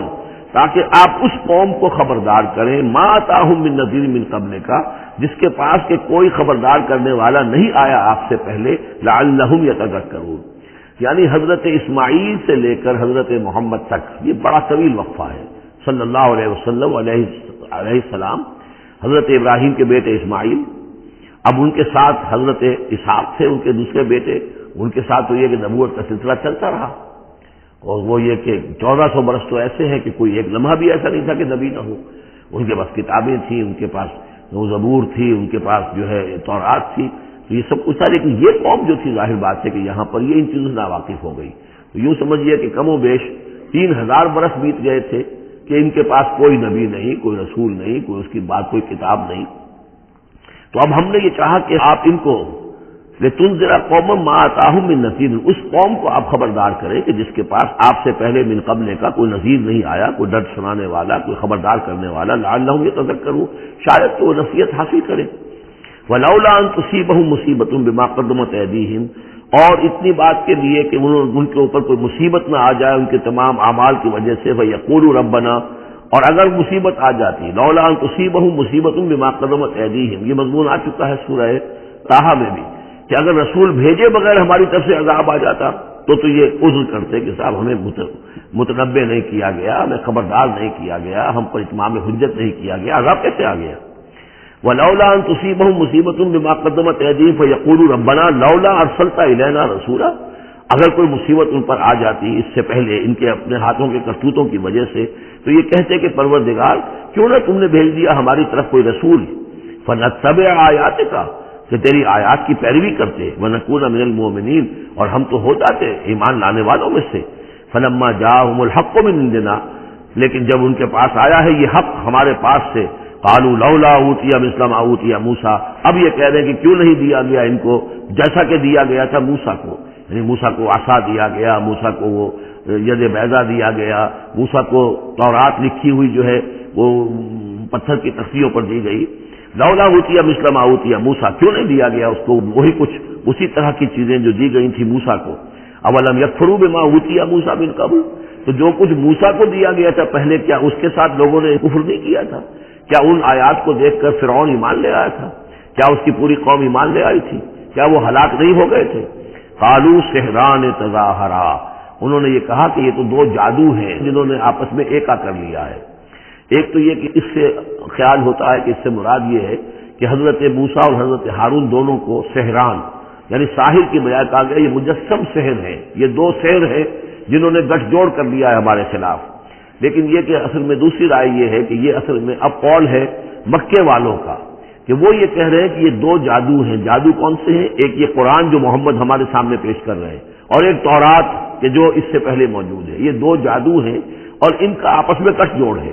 اور یہ لوگ ایک دوسرے کی تائید کر رہے ہیں. قرآن جو ہے تائید کر رہا ہے تورات کی، موسیٰ کی، اور وہ موسیٰ اور دوسری کتاب جو ہے اس میں نشانیاں ہیں اور پیشن گوئیاں ہیں قرآن کی اور محمد کی صلی اللہ علیہ وسلم. تو سحران تظاہرا وقالوا انا بکل کافرون، ان کا کہ ہم تو دونوں کے انکار کر رہے ہیں، ہم نہ تورات کو مانتے ہیں اور نہ قرآن کو مانتے ہیں. قل فاتوا بکتاب من اللہ هو اہدی منہما، اب یہاں وہ بات بالکل واضح ہو گئی، یہاں مراد دو کتابیں ہیں. تو اے نبی ان سے یہ کہیے اچھا پھر کوئی اور کتاب لاؤ جو اللہ کی طرف سے آئی ہو، جو ان دونوں سے زیادہ ہدایت دینے والی ہو. اگر تورات کو بھی تم نہیں مانتے، اگر تم قرآن کو بھی نہیں مانتے، تو لاؤ نہ کوئی اور کتاب کوئی اللہ نے نازل کی ہو جو ان دونوں سے اہدا ہو، زیادہ ہدایت والی ہو. اہدا منہما اتبع ہو، میں اس کی پیروی کروں گا ان کنتم صادقین، اگر تم سچے ہو. یعنی یہ بات نوٹ کر لیجئے، یہ ایسے ہی ہے جیسے ایک جگہ آیا ہے قل ان کان للرحمن ولد فانا اول العابدین، آگے چل کر آ جائے گی یہ آیت کہ اگر رحمان کا واقعی کوئی بیٹا ہوتا تو سب سے پہلے میں پوچھتا اس کو. جب میں رحمان کی بندگی کرتا ہوں، رحمان کی پرستش کرتا ہوں، رحمان کو پوچھتا ہوں، تو اگر واقعی اس کا کوئی بیٹا ہوتا تو میں کیوں نہ پوچھتا.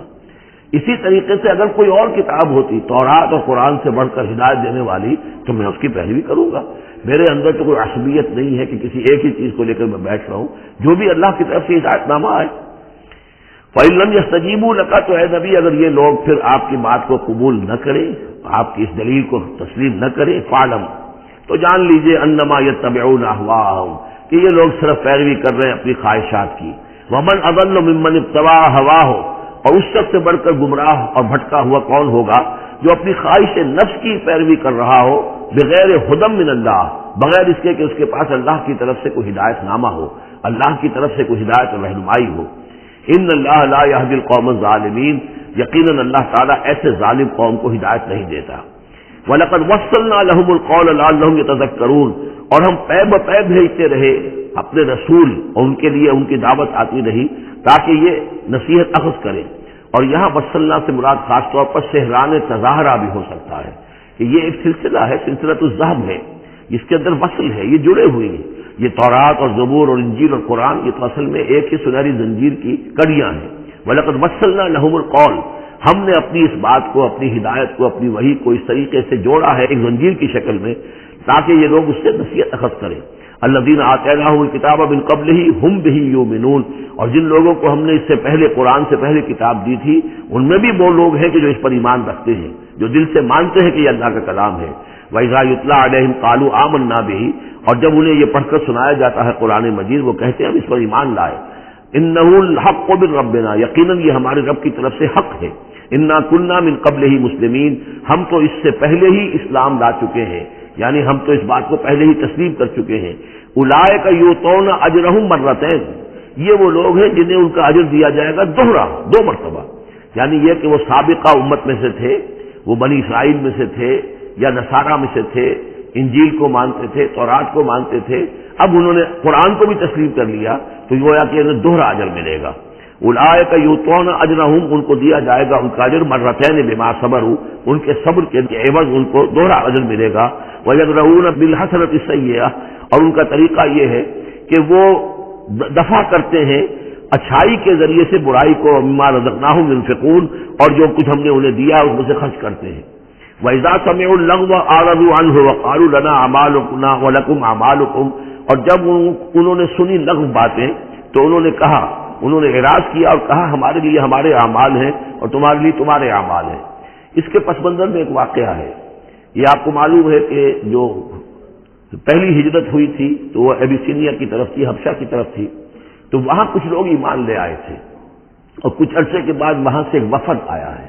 حضور صلی اللہ علیہ وسلم سے ملاقات کے لیے. ظاہر بات ہے جو ایمان لائے ہیں اب ان کے دل میں کتنی خواہش ہوگی کہ حضور سے ملنے کے لیے آئیں. وہ کون تھے؟ وہ نصارہ تھے، عیسائی تھے، جیسے نجاشی، حضرت نجاشی رحمۃ اللہ علیہ.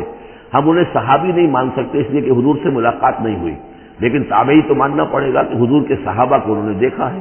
یہ جتنے بھی صحابہ گئے تھے مکے سے ہجرت کر کے تو ان کو چونکہ دیکھا لہٰذا تابعی ہیں. ہم ان کے لیے رضی اللہ عنہ نہیں کہتے بلکہ ہم رحمۃ اللہ علیہ کہتے، تابعین میں سے. ان کی نماز جنازہ حضور نے غائبانہ نماز جنازہ صرف ایک ہے جو حضور نے پڑھائی ہے اور وہ حضرت نجاشی کی ہے. بہرحال وہاں سے جو پھر ایک وفد آیا تھا حضور سے ملاقات کے لیے، جب یہ لوگ آئے مکے میں تو مکے والوں نے ان کو استہزاء بھی کیا، مذاق بھی ہوا، دیکھو ان پاگلوں کو، بے وقوفوں کو، ان کے پاس کتاب بھی تھی، یہ تو ان سے بہتر تھے، اب یہ محمد پہ ایمان لے آئے ہیں، یہاں پر آئے ہیں، استہزاء بھی کر رہے تھے، تمسخر بھی کر رہے تھے. تو اس پر انہوں نے کہا کہ دیکھیے ہمارا آپ سے کوئی سروکار نہیں، آپ کے لیے آپ کے اعمال، ہمارے لیے ہمارے اعمال. ہم پہلے بھی حق پر تھے اور جب یہ نیا حق ہمارے سامنے آیا ہے دی قرآن، ہم اس پر بھی ایمان لے آئے ہیں. تو یہ ان کا معاملہ ہے. وَإِذَا سَمِعُوا اللَّغْوَ، جب انہوں نے وہ لغو باتیں سنی جو کہ مکے کے لوگ جو ہیں ان کے ساتھ کر رہے تھے، أَعْرَضُوا عَنْهُ، تو انہوں نے اعراض کیا. ظاہر بات ہے کہ وہ آئے ہوئے تھے، مسافر تھے، وہاں پر خامخواہ جھگڑا کر لیں اس میں بھی وہ بات مناسب نہیں تھی. وَقَالُوا لَنَا أَعْمَالُنَا، انہوں نے کہا دیکھیے آپ ہم سے کاہے کو جھگڑتے ہیں، ہمارے لیے ہمارے اعمال ہیں. وَلَكُمْ أَعْمَالُكُمْ، اور آپ کے لیے آپ کے اعمال ہیں. سلام علیکم لا تبتغوا الجاہلین، آپ کو سلام ہم کرتے ہیں اور ہم جاہلوں سے الجھنا نہیں چاہتے، ہم نہیں چاہتے کہ جاہلوں کے ساتھ ہم خامخواہ الجھیں. انک لا تہدی من احببت، اے نبی آپ ہدایت نہیں دے سکتے جس کو بھی آپ چاہیں. ولکن اللہ یہدی من یشاء، بلکہ یہ اللہ ہی کا اختیار مطلق ہے، وہ ہدایت دیتا ہے جس کو چاہتا ہے. وہو اعلم بالمہتدین، اور یقیناً وہ خوب جانتا ہے کون ہے ہدایت پانے والے، کون ہے ہدایت کے طالب، جن کے دلوں میں طلب ہے. اللہ جانتا ہے انہیں کو وہ ہدایت دے گا. لہذا یہ کہ یہ آپ کے اختیار میں نہیں ہے. اور یہ آیت خاص طور پر ابو طالب کے لیے، سن 10 کے اندر انتقال ہوا ہے ابو طالب کا، اور یہ کہ اس وقت تک یہ ایمان نہیں لائے، اگرچہ حضور صلی اللہ علیہ وسلم نے بارہا چاہا کہ چچا جان آپ ایمان لے آئیے، آپ میرے کان میں ہی کلمہ پڑھ دیجیے اشہد ان لا الہ الا اللہ واشہد ان محمد رسول اللہ، تاکہ میں اللہ کی گواہی دے سکوں. لیکن یہ کہ بہرحال وہ دنیا سے محروم گئے. لیکن یہ کہ میں ادب کے ساتھ ان کا نام اس لیے لے رہا ہوں کہ حضور پر یقیناً ان کا احسان ہے، اور حضور پر احسان ہے تو ہم سب پر احسان ہے. لہذا اس اعتبار سے نام جو ہے ان کا میں ادب ہی سے لے رہا ہوں. وقالوا ان نتبع الهدى معك، اور وہ یہ کہتے ہیں کہ اے محمد صلی اللہ علیہ وسلم اگر ہم آپ کے ساتھ ہدایت کی پیروی کریں، یعنی جو ہدایت آپ پیش کر رہے ہیں اگر ہم اسے قبول کر لیں، ہم ایمان لے آئیں، نتخطف من ارضنا، تو ہم اپنی زمین سے اچک لیے جائیں گے۔ یہ لفظ یہاں نوٹ کر لیجئے، یہ ایک دو مرتبہ اور بھی آئے گا، اور یہ لفظ ہم پڑھ چکے ہیں سورہ انفال میں۔ وَاذْكُرُوا إِذْ أَنْتُمْ قَلِيلٌ مُسْتَضْعَفُونَ فِي الْأَرْضِ تَخَافُونَ أَنْ يَتَخَطَّفَكُمُ النَّاسُ، یاد کرو جب کہ تم کم تھے تعداد میں اور تمہیں زمین میں دبا لیا گیا تھا اور تمہیں اندیشہ تھا کہ لوگ تمہیں اچک لے جائیں گے۔ تو یہ اچک لے جانا جو ہے یعنی کسی کو ختم کر دینا، کسی کے لیے بڑی تباہی کا سامان لے آنا۔ لوگ یہ کہتے تھے کہ اے محمد اگر ہم آپ پر ایمان لے آئیں گے تو یہ پورا عرب جو ہے یہ مشرک ہے، کافر ہے، تو ہمیں تو یہ سب کے سب ختم کر دیں گے۔ متخطف، ہم اچک لیے جائیں گے من ارضنا، اپنی زمین سے۔ لہذا آپ کی بات صحیح ہے، دل میں بھی ہمارے لگتی ہے، بات بھی ٹھیک ہے، لیکن یہ کہ پورے عرب کی دشمنی کیسے بول لے رہے، یہ پورے قریش کی دشمنی ہم کیسے بول لے رہے، ہمارے اندر ان کے مقابلے کی ضرورت نہیں ہے۔ تو جیسا کہ میں نے عرض کیا کہ کچھ لوگ تو ہوتے ہیں کہ حق کے بعد آباد، وہ حق کے یعنی ساتھ ان کی وفاداری کا یہ عالم ہوتا ہے کہ جو ہو سو ہو وہ اس کے لیے تیار ہے، اپنی جانیں دینے کے لیے تیار ہے۔ ان سب لوگوں کا معاملہ یہ نہیں ہوتا، کچھ لوگ ہیں منتظر رہتے ہیں کہ ذرا کچھ لوگ آگے چلیں، کچھ نشانات راہ بن جائیں تو پھر ہم بھی چلیں گے۔ السابقون الاولون من المہاجرین والانصار والذین اتبعوہم بإحسان، وہ ذرا پیچھے پیچھے آتے ہیں، وہ دوسرے درجے کے لوگ ہو گئے۔ کچھ اور لوگ ہوتے ہیں کہ جن میں اتنی بھی ہمت نہیں ہوتی، ان کا یہ قول آ رہا ہے وقالوا ان نتبع الہدی معک، اور وہ کہتے ہیں کہ اے محمد اگر ہم آپ کی ہدایت کی پیروی کریں یا آپ کے ساتھ اس ہدایت کی پیروی کریں نتخطف من ارضنا، ہم اچک لیے جائیں گے اپنی زمین سے، بے دخل کر دیے جائیں گے، نکال باہر کیے جائیں گے۔ اولم نمکن لہم حرما آمنا، اب اللہ تعالیٰ جواب دے رہے ہیں کیا ہم نے ان کو اس حرم کے اندر متمکن نہیں کیا ہے؟ اس حرم کو عمل کی جگہ کس نے بنایا؟ ہم نے بنایا ہے۔ یجبا الیہ ثمرات کل شیء، اس حرم کی طرف، اس کعبے کی طرف، اس مکے کی طرف ہر چیز کے ثمرات کھینچے چلے آ رہے ہیں۔ یعنی حج کے لیے لوگ آتے ہیں تو آج بھی آپ دیکھیے تو اس کا نقشہ، پوری دنیا کا پھل آپ کو مکے میں مل جائے گا، اس لیے کہ ہر گوشے سے بہترین جو ہے چیزیں آپ کو وہاں ملیں گی، اور یہ ہمیشہ سے تھا، اس لیے کہ حاجی لوگ آتے تھے، جہاں جہاں سے آتے تھے وہ وہاں کی چیزیں لے کر آتے تھے۔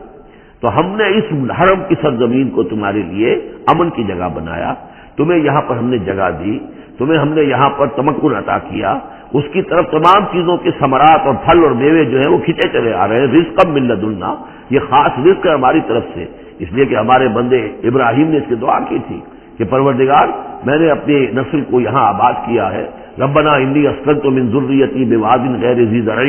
عند بیتک المحرم ربنا لیقیموا الصلاۃ فاجعل افئدۃ الناس تهوی الیہم وارزقهم من الثمرات، اب ان کو جو ہے میووں کی شکل میں رزق پہنچا تو ہم پہنچا رہے ہیں، ولکن اکثرهم لا یعلمون، لیکن ان کی اکثریت علم نہیں رکھتی۔ وکم اہلکنا من قریۃ بطرت معیشتها، اور کتنی ہی بستیوں کو ہم نے ہلاک کیا ہے، کتنے ہی شہروں کو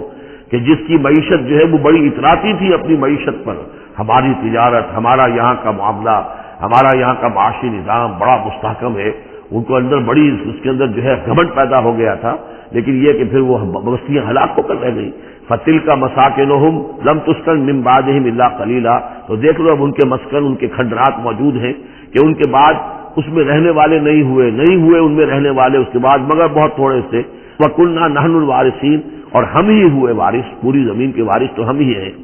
وَمَا كَانَ رَبُّكَ مُهْلِكَ الْقُرَىٰ، یہ وہ بات اب دوبارہ آ گئی جو سورہ بنی اسرائیل میں آئی تھی، وَمَا كُنَّا مُعَذِّبِينَ حَتَّىٰ نَبْعَثَ رَسُولًا،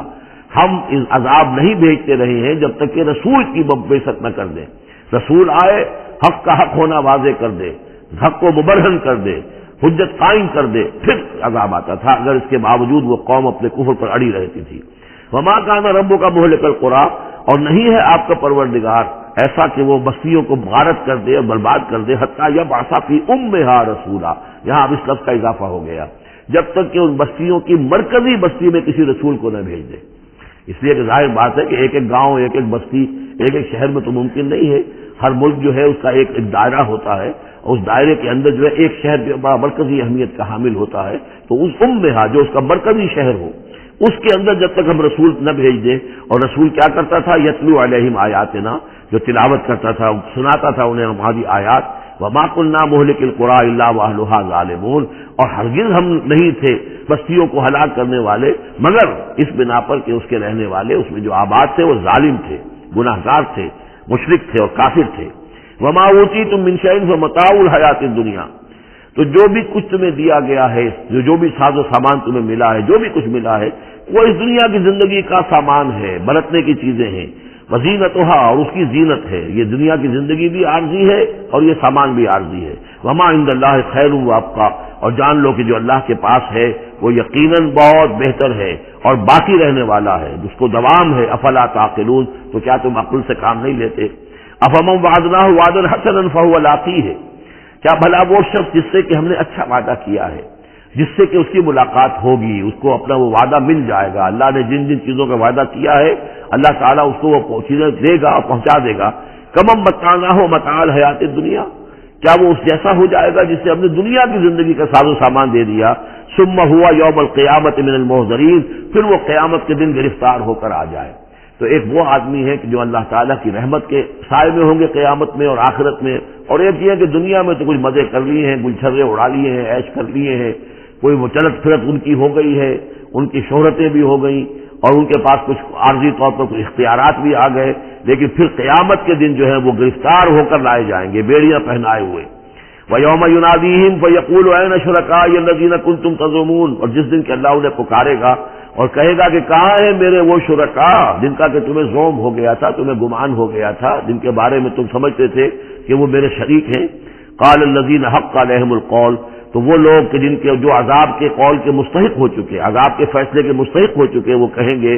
ربنا هؤلاء الذين اغوينا، کہیں گے یہ ہیں وہ لوگ جنہوں نے ہم کو بہکایا تھا۔ اب یہ ہو سکتے ہیں کہ وہ شیاطین جن بھی ہوں اور شیاطین انس بھی ہوں، طاغوت بھی ہوں، یہاں کے لیڈر بھی ہوں، غلط راستوں کی طرف لے کے جانے والے لوگ، ان سب کو کہیں گے ان لوگوں نے ہمیں بہکایا اور ہمیں غلط راستے پر ڈالا۔ اغویناہم کما غوینا، پھر وہ کہیں گے ہم نے انہیں گمراہ کیا جیسے ہم خود گمراہ تھے، یعنی ہم خود ہدایت پر ہوتے تو انہیں ہدایت دیتے۔ تبرأنا الیک، ہم اے اللہ تیری جناب میں تبرہ کر رہے ہیں ان سے، ہم برات ہیں، ما کانوا ایانا یعبدون، یہ ہمیں نہیں پوجتے تھے، یہ کچھ جو بھی کہہ رہے ہیں ہمیں کچھ معلوم بھی نہیں تھا کہ یہ اس طریقے سے، البتہ یہ کہ ان میں سے وہ بھی ہوں گے جو کہیں گے کہ ہم خود گمراہی میں تھے اس لیے ہم نے گمراہ کیا۔ یہ گویا کہ ججمنٹ ہے، شیاطین جن بھی ہوں گے جن کی طرف اشارہ کر کے کچھ لوگ انہوں نے ہمیں برباد کیا، ان کا جواب تو یہ ہوگا کہ اگر ہم ہدایت پر ہوتے تو تمہیں ہدایت دیتے۔ لیکن کچھ وہ بھی ہوں گے جو اللہ کے نیک بندے تھے اور جنہیں معبود بنا لیا گیا، جنہیں پوجا جا رہا ہے، وہ کہیں گے تبرأنا الیک، اے اللہ ہم اعلان برات کرتے ہیں تیری جناب میں، ما کانوا ایانا یعبدون، یہ ہرگز ہماری بندگی کرنے والے نہیں تھے۔ وقیل ادعوا شرکاءکم فدعوہم، پھر کہا جائے گا ان سے پکارو اپنے شریکوں کو، پھر وہ پکاریں گے، فلم یستجیبوا لہم، تو وہ ان کو جواب نہیں دیں گے، ان کی طرف سے کوئی ان کو جواب نہیں ملے گا۔ ورأوا العذاب، اور پھر وہ دیکھیں گے عذاب کو، لو انہم کانوا یہتدون، کاش کہ کسی طریقے سے وہ ہدایت پائے ہوئے ہوتے۔ وَيَوْمَ يُنَادِيهِمْ فَيَقُولُ مَاذَا أَجَبْتُمُ الْمُرْسَلِينَ، اور جبکہ اللہ انہیں پکارے گا اور پوچھے گا تم نے ہمارے رسولوں کو کیا جواب دیا تھا۔ ماذا اجبتم المرسلین فعطیت علیہم الانباء، اندھے ہو جائیں گے اس وقت، باتیں اب نہیں کر سکیں گے، کوئی بات نہیں کہہ سکیں گے۔ یومئذ فہم لا یتساءلون، اور پھر وہ آپس میں پوچھیں گے بھی نہیں، حق واضح ہو جائے گا، جواب کیا دیں گے؟ رسولوں کی بات نہیں مانی تھی، رسولوں کا استہزاء کیا تھا، تمسخر کیا تھا، تو اب اس کا جواب کیا دیں؟ فاما من تاب وآمن وعمل صالحا، تو جو ایمان لایا اور جس نے توبہ کی اپنے شرک سے اور کفر سے، من تاب وآمن، اور جو ایمان لایا، وعمل صالحا، اور جس نے نیک اعمال کیے، فعسى ان يكون من المفلحین، تو اس کی امید ہے کہ وہ فلاح پانے والوں میں سے ہوگا۔ وربک یخلق ما یشاء ویختار، اور آپ کا پروردگار جو چاہتا ہے پیدا کرتا ہے اور جس چیز کو چاہتا ہے اختیار کر لیتا ہے۔ مخلوق ساری اسی کی ہے، اس مخلوق میں سے جس کو چاہا اس نے چن لیا اور رسول بنا لیا۔ اللہ یصطفی من الملائکۃ رسلا ومن الناس، اللہ چن لیتا ہے فرشتوں میں سے بھی اپنے پیغامبر اور ان کے اور انسانوں میں سے بھی۔ ان اللہ اصطفى آدم ونوحا وآل ابراہیم وآل عمران علی العالمین، وہ جس کو چاہتا ہے قبول کرتا ہے، اختیار کر لیتا ہے۔ وربک یخلق ما یشاء ویختار ما کان لهم الخیرہ، ان کے ہاتھ میں کوئی اختیار نہیں ہے، ان کے پاس کوئی آپشن نہیں ہے۔ سبحان اللہ وتعالی عما یشرکون، یہ تو اللہ تعالیٰ ہی ہے جو جس کی ذات بلند و بالا ہے، اور یہ تمام شرک جو یہ کر رہے ہیں ان تمام اوہام سے اور ان کے بن گھڑت عقیدوں سے، وہ وراء الورا ہے، وراء الورا ہے، منزہ ہے، اعلیٰ ہے، عرفہ ہے۔ وربک یعلم ما تکن صدورہم وما یعلنون، اور آپ کا رب خوب جانتا ہے جو کچھ کہ ان کے سینے چھپائے ہوئے ہیں اپنے اندر، جو بھی ان کے اندر ہے، یعنی اندر تو ان کے گواہی موجود ہے کہ یہ قرآن حق ہے، محمد حق ہے، یہ بات جو آ رہی ہے صحیح ہے، دل گواہی دے رہا ہے، لیکن اپنی ضد اور ہٹ درمی کی وجہ سے اسے چھپائے ہوئے ہیں۔ اپنے اس ایمان کو تو انہوں نے چھپا کر رکھا ہوا ہے اور ظاہر کر رہے ہیں، اعتراضات کر رہے ہیں، یہ کر رہے ہیں کیوں نہیں دیا گیا ویسا ہی جیسا کہ موسیٰ کو دیا گیا تھا، کیوں نہیں کوئی نشانی ان کو دی جاتی۔ وَرَبُّكَ يَعْلَمُ مَا تُكِنُّ صُدُورُهُمْ وَمَا يُعْلِنُونَ، اور آپ کا رب خوب جانتا ہے جو کچھ کہ ان کے سینے چھپائے ہوئے ہیں اپنے اندر اور جو کچھ کے ظاہر کر رہے ہیں۔ وَهُوَ اللَّهُ لَا إِلَٰهَ إِلَّا هُوَ، اور وہی ہے اللہ جس کے سوا کوئی الہ نہیں ہے۔ لَهُ الْحَمْدُ فِي الْأُولَىٰ وَالْآخِرَةِ، اسی کے لیے حمد ہے، تعریف ہے، دنیا میں بھی آخرہ میں بھی۔ یہاں آخرت کے مقابلے میں اولا، پہلی زندگی ہماری یہ زندگی دنیا کی ہے، آخرہ وہ ہماری پچھلی زندگی ہے۔ لہ الحمد فی الاولی والآخرہ، اسی کے لیے حمد ہے، تعریف ہے، ثنا ہے، دنیا میں بھی اور آخرت میں بھی۔ وَلَهُ الْحُکْمُ، اسی کے لیے حکم ہے، حاکمیت اسی کی ہے، حکم دینے کا اختیار اسی کو حاصل ہے، حلال اور حرام کا اسی کے پاس اختیار ہے کہ جس شخص کو چاہے وہ حلال قرار دے اور جس شے کو چاہے حرام قرار دے۔ وَإِلَيْهِ تُرْجَعُونَ، اور اسی کی طرف تمہیں لوٹ کر جانا ہے۔ قُلْ أَرَأَيْتُمْ إِنْ جَعَلَ اللَّهُ عَلَيْكُمُ اللَّيْلَ سَرْمَدًا، کہیے ان سے کہ ذرا سوچا تم نے کبھی اگر اللہ تعالیٰ تم پر رات کر دے ہمیشہ کے لیے، رات ہی رات رہے، الی یوم القیامہ، قیامت کے دن تک، من الہ غیر اللہ یاتیکم بضیاء، کون ہے وہ الہ، کون سا معبود ہے اللہ کے سوا جو تمہارے لیے روشنی لے آئے گا، کہاں سے لے آئے گا؟ افلا تسمعون، تو کیا تم سنتے نہیں ہو؟ قل ارأیتم ان جعل اللہ علیکم النہار سرمدا، کیا تم نے کبھی غور کیا اگر اللہ تعالیٰ تم پر دن کو ہی ہمیشہ کے لیے دن ہی کو قائم کر دے، پوری قیامت کے دن تک دن ہی رہے، رات نہ آئے، من الہ غیر اللہ یاتیکم بلیل تسکنون فیہ، کون سا وہ الہ ہے اللہ کے سوا کہ جو تمہارے لیے رات لے آئے گا جس میں کہ تم سکون حاصل کر سکو؟ یہ دن جو ہے اگر مسلسل ہو تو واقعہ ہے کہ زندہ رہنا ممکن نہ رہے۔ افلا تبصرون، تو کیا تم دیکھتے نہیں ہو؟ ومن رحمتہ جعل لکم اللیل والنہار،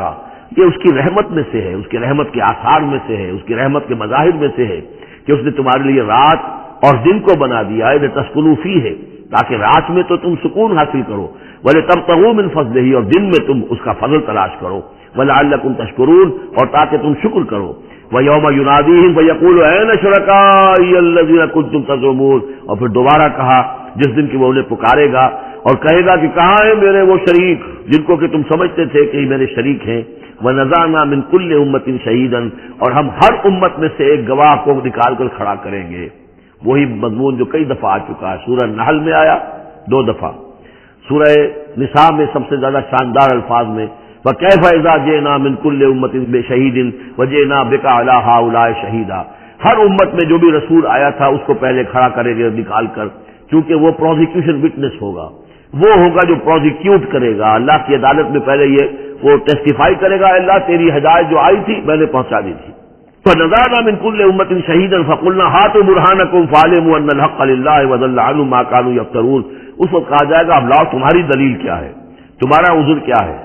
تمہارا کیس کیا ہے؟ رسول نے تو بتایا کہ انہوں نے پہنچا دیا تھا، پھر اب تم بتاؤ تمہارا معاملہ کیا ہے، وما خطبکم، اب تمہارا معاملہ کیا ہے؟ فَاعْلِمُوا أَنَّ الْحَقَّ لِلَّهِ، وہ جان لیں گے کہ حق تو اب اللہ ہی کی طرف ہے، یعنی فیصلہ جو ہے اللہ ہی کے ہاتھ میں ہے اور وہی حق ہے۔ گویا کہ ہمارے اوپر ہم مستحق ہو چکے ہیں اللہ کے عذاب کے، ہم پر اللہ کی طرف سے گویا کہ اتمام ہو چکا ہے۔ وَضَلَّ عَنْهُمْ مَا كَانُوا يَفْتَرُونَ، اور گم ہو جائے گا ان سے وہ جو افتراء انہوں نے کیا تھا، جو انہوں نے گھڑ لیے تھے خیالات، جن کو سمجھتے تھے کہ یہ ہمارے معبود جو ہیں اللہ تعالیٰ کے ہاں ہمیں بچا لیں گے، وہ سب کے سب گم ہو جائیں گے۔ جب آنکھ کھلی گل کی تو موسم تھا خزاں کا، سب کے سب جو ہے وہ ان کے ہاتھوں کے طوطے اڑ جائیں گے۔ ان قارون کان من قوم موسیٰ فبغى علیہم وآتیناہ من الکنوز ما ان مفاتحہ لتنوء بعصبۃ اولی القوة اذ قال له قومه لا تفرح ان اللہ لا يحب الفرحین وابتغ فيما آتاك الله الدار الآخرة ولا تنس نصيبك من الدنيا وأحسن كما أحسن الله إليك ولا تبغ الفساد في الأرض إن الله لا يحب المفسدين صدق الله العظيم۔ اس سے پہلے کہ ہم سورہ قصص کے جو بقیہ 2 رکوع رہ گئے ہیں ان کا ترجمہ کریں، ایک بات کی وضاحت ضروری ہے۔ میں نے کل عرض کیا تھا کہ حضرت موسیٰ علیہ السلام اور مدین کے اس بزرگ کے درمیان جو معاملہ ہوا تھا کہ انہوں نے اپنی بیٹی کے نکاح کے عوض حضرت موسیٰ سے یہ چاہا کہ وہ 8 سال تک ان کی خدمت کریں. تو اس کے ساتھ ہی میں نے یہ کہہ دیا تھا کہ ہمارے ہاں بھی پختونوں میں پٹھانوں میں یہ رواج ہے کہ وہ بیٹی جب دیتے ہیں تو کچھ رقم لیتے ہیں، اور وہ جو مہر جو ہے وہ بیٹی کے حق کو نہیں بلکہ خود وہ والدین رکھ لیتے ہیں، والد رکھ لیتا ہے. تو ہمارے ایک ساتھی نے اس کی طرف توجہ دلائی ہے کہ یہ بات آپ کے علم میں ہونی چاہیے کہ یہ سارے پٹھانوں کا نہیں ہے، بلکہ باجوڑ ایجنسی یا پھر افغانستان کے کچھ لوگ جن کو ہماری اکثریت جو ہے بہت بری نظر سے دیکھتی ہے، بلکہ اکثر وہ آپس میں ایک دوسرے کے ساتھ رشتہ کرنے پر مجبور ہوتے ہیں، یعنی تبادلہ، جس سے کہ حدیث میں روکا گیا ہے. یہ واقعہ ہے کہ یہ چیزیں جو ہے میں سمجھتا ہوں کہ اس میں یہ وضاحت ہو گئی ہے تو اچھا ہے کہ اس سب کا معاملہ نہیں ہے. ویسے اس کو اصولاً یہ سمجھ لیجئے کہ یہ معاملہ اصل میں کچھ تمدن کی سطح سے متعلق ہے اور کچھ معاشی جو نظام ہوتا ہے کسی معاشرے میں قائم اس سے متعلق ہے. آپ کو معلوم ہے کہ ڈیمانڈ اینڈ سپلائی کا معاملہ جو ہے معاش کے میدان میں بڑی بنیادی اہمیت کا حامل ہے. اگر کسی کوموڈٹی کی کسی جنس کی ڈیمانڈ زیادہ ہو، سپلائی کم ہو، قیمت بڑھ جائے گی، اور سپلائی زیادہ ہے، ڈیمانڈ کم ہے، قیمت گھٹ جائے گی. تو اکثر و بیشتر یہ ہوتا ہے کہ جو معاشرے ابھی تمدنی اعتبار سے ذرا پسماندہ ہوتے ہیں، دنیا انہیں سمجھتی ہے غیر مہذب، لیکن وہ زیادہ مہذب ہوتے ہیں مہذب لوگوں کے مقابلے میں. ان کے ہاں انسانی کردار زیادہ ہوتا ہے، سچ بولنے کا معاملہ، ایفاء عہد کا معاملہ، زبان دے دی ہے تو اب پیچھے نہیں ہٹنا ہے، اور یہ کہ مہمان آیا ہے تو چاہے خود بھوکے رہ لینا ہے، اس کو کھلانا ہے. یہ جو ابھی جو لوگ مہذب نہیں ہوئے ہوتے، اس معنی میں کہہ رہا ہوں جس معنی میں کہ آج کل یہ لفظ استعمال ہوتا ہے، جو ابھی گویا کہ تمدنی ارتقاء کے نچلے مراحل میں ہوتے ہیں، ان میں یہ چیزیں آپ کو زیادہ ملیں گی. اور دوسری بات یہ ملے گی کہ ان میں مردوں کی تعداد زیادہ ہوتی ہے، عورتوں کی تعداد بہت کم ہوتی ہے. اب ظاہر بات ہے جب عورتوں کی تعداد کم ہوتی ہے تو اب ان کے لیے معاملہ وہی بن جاتا ہے کہ رشتوں کا، جیسا کہ پھر جب کسی ملک کسی معاشرے میں جب تہذیب آ جاتی ہے، جس کو ہم جدید معنی میں تہذیب کہتے ہیں، شہریت آ گئی، شہروں میں رہنے لگے، وہ تہذیب، تعلیم بڑھ گئی. اب آپ دیکھیں گے کہ مرد بالعموم ویسے بھی کمزور ہو جاتے ہیں، ان کے قوا اس طرح کے تو نہیں رہتے جیسے کہ اس معاشرے میں ہوتے ہیں جو ابھی قبائلی دور میں ہے، یا کہیں کسی پہاڑی علاقے میں رہ رہے ہیں یا صحرائی علاقے میں رہ رہے ہیں. اور یہ کہ مردوں کی تعداد پھر کم ہوتی جاتی ہے، عورتوں کی بڑھ جاتی ہے. جس معاشرے میں عورتوں کی تعداد بڑھ جاتی ہے اس میں پھر جو لڑکیوں کے والدین ہیں انہیں لڑکے خریدنے پڑتے ہیں. یہ جو آپ کو معلوم ہے کہ اتنے اگر تم دو گے، جہیز دو گے تب ہم تمہاری لڑکی سے شادی کریں گے، موٹر کار دو، کوٹھی دو، فلاں دو، یہ دو، کہیں باہر بھجوا دو. یہ کیا ہے؟ اسی لیے ہے کہ جہاں لڑکیاں زیادہ ہو گئیں تو لڑکیوں کے والدین کو اپنی بچیوں کے لیے رشتے خریدنے پڑتے ہیں، اور جہاں پر اس طریقے سے اس کے برعکس ہو لڑکیاں کم ہوں اور لڑکے زیادہ ہوں، وہاں ظاہر بات ہے کہ لڑکی کی قیمت خود بخود ہو جائے گی. تو یہ گویا کہ پسماندہ معاشرے کا معاملہ ہے. باقی اسلام نے جو شکل کی، اللہ کرے کہ ہم سب مسلمان اسی کو صحیح طور پر اختیار کر لیں. باقی جو ہمارے اس رفیق نے یہ وضاحت کی ہے وہ میں نے آپ کو سنا دی ہے. اب آگے چلیے، سورہ قصص کے آخری یہ 2 رکوع ہیں، جن میں سے پہلے رکوع میں ایک کردار کا ذکر ہو رہا ہے، قارون. اور میں آپ کو بتا چکا ہوں کہ یہ کردار جو ہے اسے بھی ایک فرد نہ سمجھیے، بلکہ یہ کہ جو بھی کوئی حکمران قوم ہوتی ہے وہ اپنی غلام قوم کے اندر اس طرح کے کردار باقاعدہ پیدا کرتی ہے، جس کو کہ کہا تھا ملکہ سبا نے کہ ان الملوک اذا دخلوا قریۃ جعلوا عزت اہلھا اذلہ. اور اس کا ایک نتیجہ یہ نکلتا ہے کہ جو گھٹیا لوگ ہوتے ہیں، بے غیرت لوگ ہوتے ہیں، اپنی قوم کے ساتھ غداری کرتے ہیں، انہیں پھر وہاں خطابات دیے جاتے ہیں، نوازا جاتا ہے، ان کے اونچے منصب ہوتے ہیں، آنریڈی مجسٹریٹ بنا دیے گئے ہیں، فلاں ہو گئے ہیں. یہ سب کون تھے؟ یہ انگریزوں نے در حقیقت ہندوستان میں اپنی جو حکومت کو مضبوط کرنے کے لیے یہ ایک طبقہ جو ہے ہندوستانیوں میں سے ڈیولپ کیا تھا. اس طبقے کا یہ کردار ہے قارون. اچھا، اس قسم کے لوگوں کو پھر انگریز بڑے بڑے ٹھیکے دیتے تھے. اب آرمی کے سپلائی کے ٹھیکے ہیں تو بڑے بڑے ٹھیکیدار یہی ہوتے تھے، انہی کے پاس سرمایہ ہو جاتے تھے. یہ ساری چیزیں جو ہے ایک دوسرے سے ملی جلی ہوئی ہیں. اسی طرح کا ایک شخص جو ہے یہ قارون تھا اسرائیلی، اور نہ صرف اسرائیلی، حضرت موسیٰ علیہ السلام کا سگا چچا زاد بھائی، فرسٹ کزن. لیکن یہ کہ یہ حکومت کے ساتھ فرعون کے دربار میں اس کی رسائی تھی، وہاں اس کی پذیرائی تھی، اور وہاں سے اس کو مراعات ملتی تھی، اس نے اتنی دولت سمیٹ لی تھی، جیسے ہمارے ہاں بھی بعض اب جو سیاسی کردار ہیں وہ گویا کہ علامتی بن گئے دولت سمیٹنے میں، تو بے تحاشا دولت اس نے جمع کر لی تھی، اب اس کا کردار سامنے آ رہا ہے۔ ان قارون کان من قوم موسیٰ، یقیناً قارون جو ہے وہ موسیٰ کی قوم ہی سے تھا۔ تورات میں اس کا نام قورح آیا ہے، یعنی قارون کے بجائے قورح، یہ کوئی تلفظ کا فرق ہو سکتا ہے۔ فبغى علیہم، اگرچہ موسیٰ کی قوم میں سے تھا لیکن اس نے زیادتی کی، سرکشی کی، شرارت کی اپنی قوم کے خلاف، یعنی غداری کی۔ وآتیناہ من الکنوز، اور ہم نے اسے اتنے خزانے دیے تھے، ما ان مفاتحہ لتنوء بالعصبۃ اولي القوہ، کہ اس کی کنجیاں اٹھانے کے ضمن میں بڑے طاقتور جوانوں کی ایک جماعت بھی تھک جاتی تھی۔ یہ ذرا بات سمجھ آج نہیں آئے گی کہ آخر اتنی کنجیاں کتنی ہوتی ہوں گی، تو اصل میں یہ کنجیاں جو تالے ہیں ہمارے جس طرح کے، یہ تو اب ایجاد ہوئی ہے۔ پچھلے زمانے میں کیا ہوتا تھا کہ کوئی بڑا سٹور ہے تو اس کے آگے بڑا ایک پھاٹک لگا ہوا ہے، اور اس پھاٹک کے ساتھ جو دروازے کو بند کرنے کے لیے بڑی لمبی لکڑیاں لگائی جاتی تھی، تو اس طریقے سے وہ جو اڑنگے لگائے جاتے تھے اسی سے وہ پھر دروازے جو ہے بند ہوتے تھے۔ تو اس طرح کی کوئی شے ہوگی، ورنہ جس طرح کے تالے اب ہمارے ہاں ہوتے ہیں اس طرح کے تالے تو اتنے نہیں ہو سکتے کسی بھی معاملے کے، لیکن یہ کہ اس کو اگر ذہن میں رکھیں تو بہرحال اس سے جو مراد ہے وہ یہ کہ دولت بے انتہا اس کے پاس جمع تھی۔ اذ قال له قومه، جبکہ اس سے کہا اس کی قوم نے، لوگوں نے کہا، کچھ بھلے لوگ بھی ہوں گے، جیسے ہم مکالمہ سورہ کہف میں پڑھائے ہیں، دو آدمیوں کا مکالمہ تھا، ایک وہ درویش تھا اور وہ عارف باللہ تھا، اللہ پر ایمان رکھنے والا تھا، اور ایک وہ تھا کہ جو دولت میں مست ہو گیا تھا، مال مست تھا۔ تو وہاں کچھ لوگوں نے جو اچھے لوگ ہوں گے ان سے کہا، اس سے قارون سے، لا تفرح ان اللہ لا يحب الفرحین۔ یہ ذرا یہاں پر چار چیزیں، پانچ چیزیں جو آ رہی ہیں گنتے جائیے کہ ایسے لوگ جن کے پاس بہت سی دولت جمع ہو گئی ہو، ان کو ان چار پانچ چیزوں کو پیش نظر رکھنا چاہیے۔ سب سے پہلے یہ کہ لا تفرح ان اللہ لا يحب الفرح، اس پر اتراؤ نہیں، اتراؤ مت، اللہ تعالیٰ کو اترانے والے پسند نہیں۔ نمبر دو، وابتغ فیما آتاک اللہ الدار الآخرہ، جو کچھ اللہ نے تمہیں دولت دی ہے تو اس سے دار الآخرہ حاصل کرنے کی کوشش کرو، اللہ کے لیے خرچ کرو تاکہ آخرت میں تمہیں اس کا اجر و ثواب ملے، تو تم گویا کہ آخرت کو خریدو گے اپنی اس دولت کے عوض۔ ان اللہ اشتری من المؤمنین انفسهم واموالهم بان لهم الجنہ۔ نمبر تین، ولا تنس نصیبک من الدنیا، معلوم ہوتا کہ بخیل بھی بہت تھا کہ وہ اپنے اوپر بھی کچھ خرچ نہیں کرتا تھا، جمع کرنے ہی کے اس کو فکر دامنگیر رہتی تھی، اور مت بھولو خود اپنا حصہ بھی دنیا میں سے، جیسے کہ ہم نے سورہ اعراف میں پڑھا تھا کہ قل من حرم زینۃ اللہ التی اخرج لعبادہ والطیبات من الرزق، اگر اللہ نے کسی کو کچھ دیا ہے تو پھر وہ اچھا کھائے، اچھا پہنے، اس میں کس نے حرام کیا ہے؟ وہ رہبانیت کا انداز تو نہیں ہے۔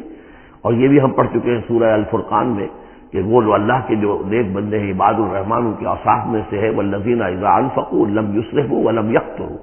وہ لوگ کہ جو خرچ کرتے ہیں تو نہ تو اسراف کرتے ہیں لیکن اس کے ساتھ ہی بخل سے بھی کام نہیں لیتے۔ تو یہ بخیلی مت کرو، اور اس جو دولت تمہیں اللہ نے دی ہے اس سے کم اپنی ذات پر بھی خرچ کرو، اچھا کھاؤ، اچھا پہنو۔ چوتھی چیز، وَأَحْسِنْ كَمَا أَحْسَنَ اللَّهُ إِلَيْكَ، اور لوگوں پہ احسان کرو، لوگوں کے ساتھ بھلائی کرو جیسے اللہ نے تمہارے ساتھ بھلائی کی ہے۔ اللہ نے تمہیں دولت دی ہے تو جو بھی تمہاری قوم کے یا اور دوسرے لوگ بھی ہوں، اس میں تو کوئی علیحدہ تخصیص نہیں ہے، غریبوں کا، محتاجوں کا، مسکینوں کا، ان کا جو حق ہے، وفی اموالہم حق معلوم للسائل والمحروم، تو اس میں سے یہ ہے کہ اللہ نے تم پر احسان کیا ہے، یہ دولت دی ہے تو تم لوگوں کے ساتھ احسان کرو۔ اور پانچویں بات، ولا تبغی الفساد فی الارض، زمین میں فساد مت بچاؤ۔ اب یہ کیا مراد ہے؟ فساد کون سا بچا رہا تھا؟ وہ نبی تھے اس وقت کے حضرت موسیٰ علیہ السلام۔ حضرت موسیٰ علیہ السلام اپنے کار نبوت و فرائض رسالت کی ادائیگی میں پوری طریقے سے لگے ہوئے ہیں، اور کچھ لوگ ان کے ساتھ دے رہے ہیں، ان کا ہاتھ بٹا رہے ہیں۔ اب کچھ لوگ اس کام میں جب اڑنگا ڈالیں گے تو گویا کہ یہ فساد فی الارض ہے۔ اللہ تعالیٰ جو خیر چاہتا ہے موسیٰ کے ذریعے سے وجود میں آئے، اب اگر آپ موسیٰ کی مخالفت کریں گے، اس کی اسکیموں کو ناکام کرنے کی کوشش کریں گے، یہ وہی بات ہے جو منافقین کے بارے میں سورہ بقرہ کے دوسرے رکوع میں آ چکی ہے۔ وَإِذَا قِيلَ لَهُمْ لَا تُفْسِدُوا فِي الْأَرْضِ قَالُوا إِنَّمَا نَحْنُ مُصْلِحُونَ أَلَا إِنَّهُمْ هُمُ الْمُفْسِدُونَ وَلَٰكِن لَا يَشْعُرُونَ، جب ان سے کہا جاتا ہے کہ تم زمین میں فساد یہی تھا کہ ایک جماعت ہے، ایک تحریک ہے، اس کا ایک نظم ہے، اس نظم کے خلاف تم ریشہ دوانیاں کر رہے ہو، اور اگر اس کی اسکیموں کو فیل کرنے کی کوشش کر رہے ہو تو گویا کہ جو اصلاحی عمل ہے، جو انقلاب برپا کرنے کے لیے جد و جہد ہو رہی ہے، اس کو نقصان پہنچا رہے ہو۔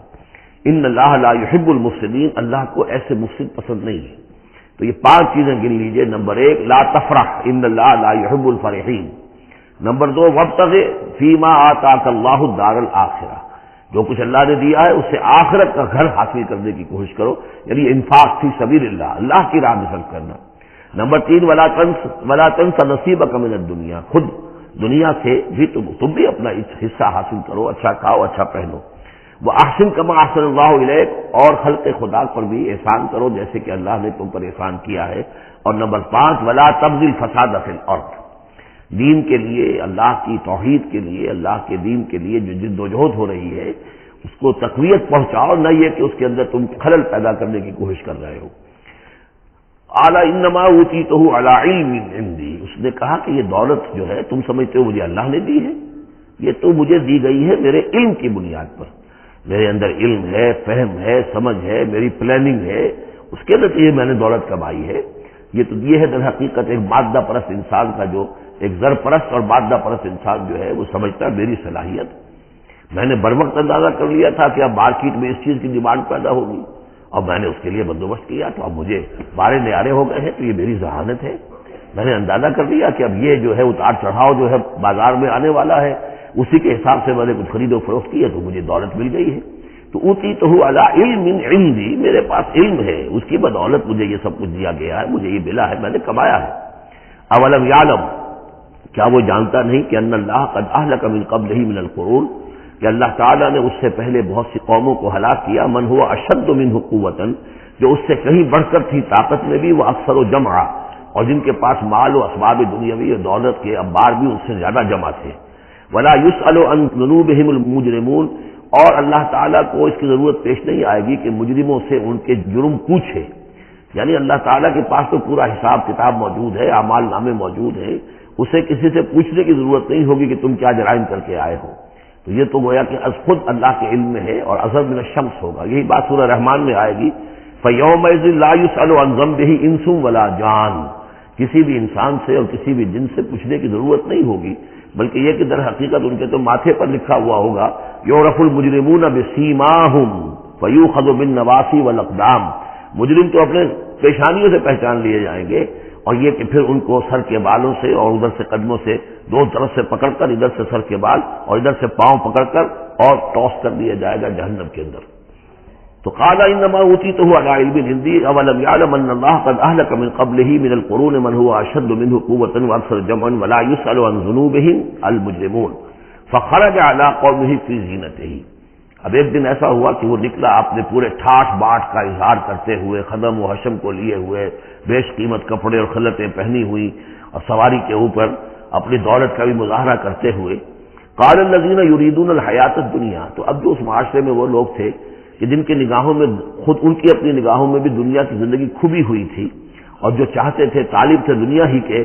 یا لیت لنا مثل اوتی قارون، انہوں نے کہا کاش کہ ہمیں بھی یہ ساری چیزیں ملیں جو قارون کو ملی ہیں، جو کچھ دیا گیا ہے، اسے جو دولت دی گئی ہے، اس کے پاس جو ثروت ہے، اور اس کو جو اللہ تعالیٰ نے اس کے اوپر نعمتوں کی بارش کی ہے، کاش ہم پر بھی ہو۔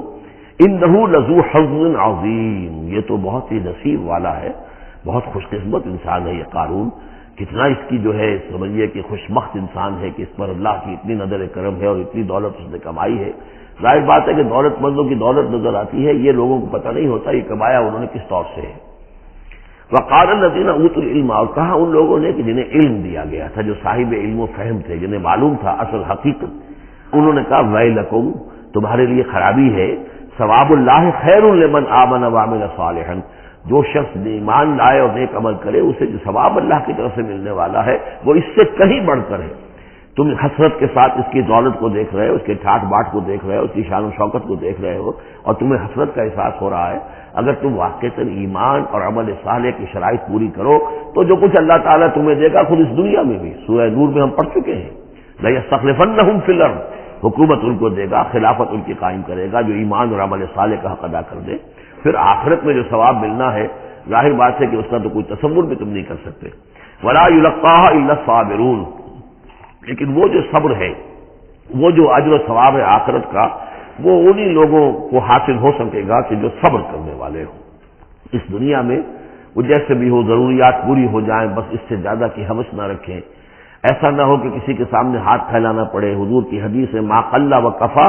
خیر مما کثر والھا، کم ہو چیز لیکن کفایت کر جائے، ضرورت پوری ہو گئی، وہ اس سے کہیں بہتر ہے کہ زیادہ ہو، بہتات ہو، دولت بہت ہے اور وہ اللہ سے غافل کر دے، اس لیے کہ جب بہتات ہوگی تو انسان پر غفلت طاری ہو جائے گی۔ جب ایسا ہو کہ آج کے کھانے کا تو ہے، کل کے لیے اللہ پر توکل ہے تو اللہ یاد رہے گا، پھر انسان اللہ کو بھولے گا نہیں۔ تو ما قل و کفا خیر مما کثر والھا ولا یلقاها الا الصابرون فخسفنا به وبداره الارض، تو ہم نے اسے یعنی قارون کو اور اس کے محل کو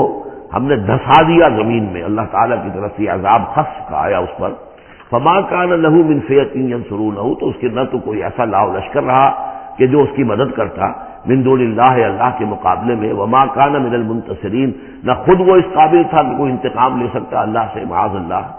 وَأَصْبَحَ الَّذِينَ تَمَنَّوْا مَكَانَهُ، اب وہ لوگ کہ جو تمنا جنہوں نے کی تھی بالامس، جو گزشتہ شام، اب جس رات کو وہ خسف ہوا ہے، اگلے روز جو دھوم مچی کہ وہ تو قارون کا محل جو زمین میں دھس گیا، اس کے سارے خزانے بھی گئے، وہ خود بھی گیا زمین کے اندر، تو اب جو وہاں پر شور ہوا ہوگا تو وہی لوگ جو پچھلی شام کو تو یہ کہہ رہے تھے کاش ہمیں بھی وہی کچھ ملے جو کچھ قارون کو دیا گیا ہے، یہ تو بڑا خوش قسمت انسان ہے۔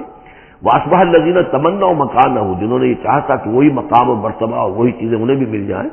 بالامس سے پچھلی دن، یقولون، وہ یہ کہنے لگے، یہ وَيْكَ أَنَّ اللَّهَ يَبْسُطُ الرِّزْقَ لِمَن يَشَاءُ مِنْ عِبَادِهِ وَيَقْدِرُ، کہ بھئی یہ تو اللہ تعالیٰ کی طرف سے ہے کہ وہ جس کے لیے چاہتا ہے رزق شادہ کر دیتا ہے اپنے بندوں میں سے، اور جس کے لیے چاہتا ہے تنگ کر دیتا ہے یا ناپ توڑ کر دینا شروع کر دیتا ہے۔ لولا ان من اللہ علینا، اگر اللہ تعالیٰ نے ہم پر احسان نہ فرمایا ہوتا،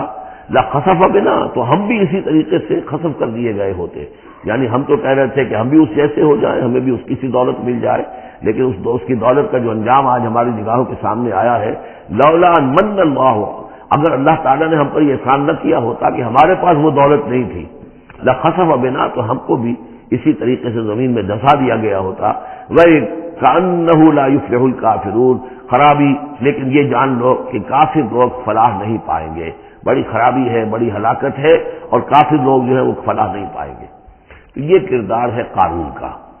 اب اس صورت کے آخری آیات ہیں، اور میں چونکہ اب ابتدا میں جس قدر اہتمام کے ساتھ یہ جوڑوں کا تعلق بیان کر رہا تھا، کیونکہ میں نے محسوس کیا کہ اب رفتار تیز ہونی چاہیے، اس میں کچھ کمی کر دی ہے۔ اب یہاں بھی نوٹ کر لیجئے گا کہ یہی سورۃ القصص اور اس سے پہلے سورۃ النمل، ان کے درمیان کیا کیا مشابہتیں ہیں، خاص طور پر اس آخری آیات میں۔ فرمایا تلک الدار الآخرۃ نجعلها للذین لا یریدون علوا فی الارض ولا فسادا، یہ جو آخرت کا گھر ہے یہ ہم نے ریزرو کیا ہے ان لوگوں کے لیے کہ جو زمین میں اپنی بڑائی، اپنا اقتدار نہیں چاہتے، اپنی بلندی نہیں چاہتے اور نہ فساد چاہتے، وہ اللہ کے دین کی سربلندی کے لیے محنت کر رہے ہیں۔ اس کے نتیجے میں ہو سکتا ہے کہ اللہ تعالیٰ انہی کو ذمہ داری دے دے حکومت کی، لیکن وہ طالب نہیں ہے حکومت کے، وہ اپنی سربلندی کے طالب نہیں ہے۔ اس سے زمین و آسمان کا فرق ہے کہ ایک ہے کہ آپ کسی نظریے کے لیے کام کر رہے ہیں، اب نظریے میں اگر آپ کی جد و جہد ہے، انقلاب میں آپ کامیاب ہو گئے تو ظاہر بات ہے کہ پھر انقلاب کے بعد ذمہ داری سنبھالنی پڑے گی۔ محمد رسول اللہ صلی اللہ علیہ وسلم ہی کو مدینے کی اس چھوٹی سی شہری ریاست جو وجود میں آئی تھی، آخر اس کی ذمہ داری سنبھالنی پڑی، حالانکہ آپ خدا نہ خواستہ کوئی اقتدار کے طالب یا اقتدار کے بھوکے تو نہیں ہو سکتے تھے، لیکن یہ ہے کہ طلب جو ہے وہ اللہ جانتا ہے دل میں کس کے طلب ہے۔ اگر کوئی ذاتی طور پر اقتدار کا خواہاں ہے اور چاہتا ہے کہ میرا نام اونچا ہو جائے اور مجھے اختیار مل جائے اور میرا اقتدار ہو، تو وہ شخص اللہ تعالیٰ کے ہاں ڈسکوالیفائی ہو جاتا ہے۔ یہ اللہ کے گھر کے لیے نہیں ہے، اللہ کا گھر جو ہے تلک الدار الآخرہ، یہ تو ہم نے رکھا ہوا ہے خاص طور پر مخصوص کر کے، ریزرو کر کے، للذین لا یریدون علوا فی الارض، جو زمین میں اپنے اقتدار کے خواہاں نہیں ہیں، ولا فسادا، نہ زمین میں فساد بچانا چاہتے ہیں، والعاقبۃ للمتقین، اور عاقبت یعنی پچھلا گھر جو ہے، عاقبت کی پچھلی زندگی جو ہے یقیناً یہ اہل تقویٰ کے لیے، اس کی بھلائیاں، اس کے محاسن، اس کا عیش اور آرام، وہ اللہ تعالیٰ نے اپنے متقی بندوں کے لیے خاص کیا ہے۔ من جاء بالحسنۃ فلہ خیر منہا، یہ آیت میں آئی ہے سورہ نمل کے بھی آخری حصے میں، جو کوئی شخص کوئی نیکی لے کر آئے گا تو اسے بدلہ ملے گا اس سے بہتر۔ ومن جاء بالسیئۃ، اور جو کوئی بدی لے کر آئے گا فلا یجزی الذین عملوا السیئات الا ما كانوا یعملون، تو وہ لوگ کہ جو ان برائیوں کا ارتکاب کر رہے ہیں انہیں بدلہ نہیں دیا جائے گا مگر وہی جو کچھ کہ وہ کر کے لائے۔ مطلب یہ کہ اللہ تعالیٰ کی طرف سے اضافہ نہیں ہوگا، جتنے جرم کیے ہیں اتنی ہی سزا، لیکن اہل ایمان اور اہل صلاح جو ہیں ان کی نیکیوں میں اللہ تعالیٰ 10 گنا دے، 700 گنا دے، اس سے بھی بڑھا دے، یضاعف لمن یشاء. تو یہ اللہ تعالیٰ کی مرضی ہے، جتنا چاہتا ہے دیتا. خیر منہا، بہرحال جو کچھ کر کے لے جاؤ گے اس سے بہتر ملے گا.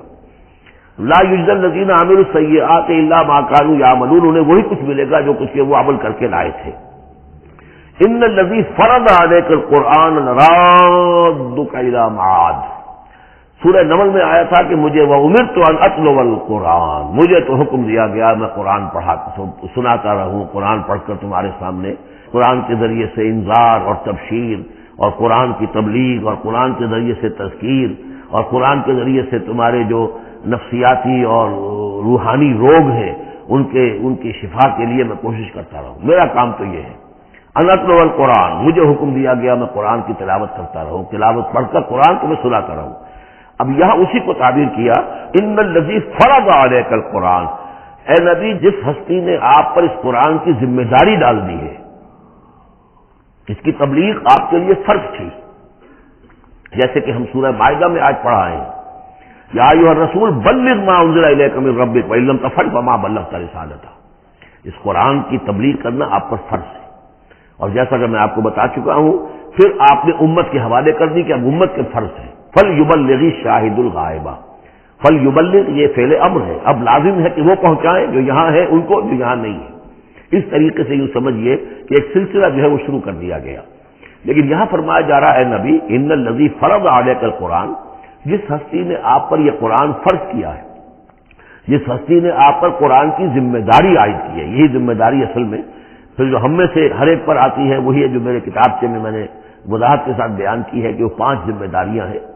اللہ قرآن پر ایمان جیسا کہ ایمان کا حق ہے، قرآن کی تلاوت جیسے کہ تلاوت کا حق ہے، قرآن کو سمجھنا جیسے کہ سمجھنے کا حق ہے، قرآن پر عمل جیسے کہ عمل کا حق ہے، پھر قرآن کی تبلیغ، قرآن کو عام کرنا.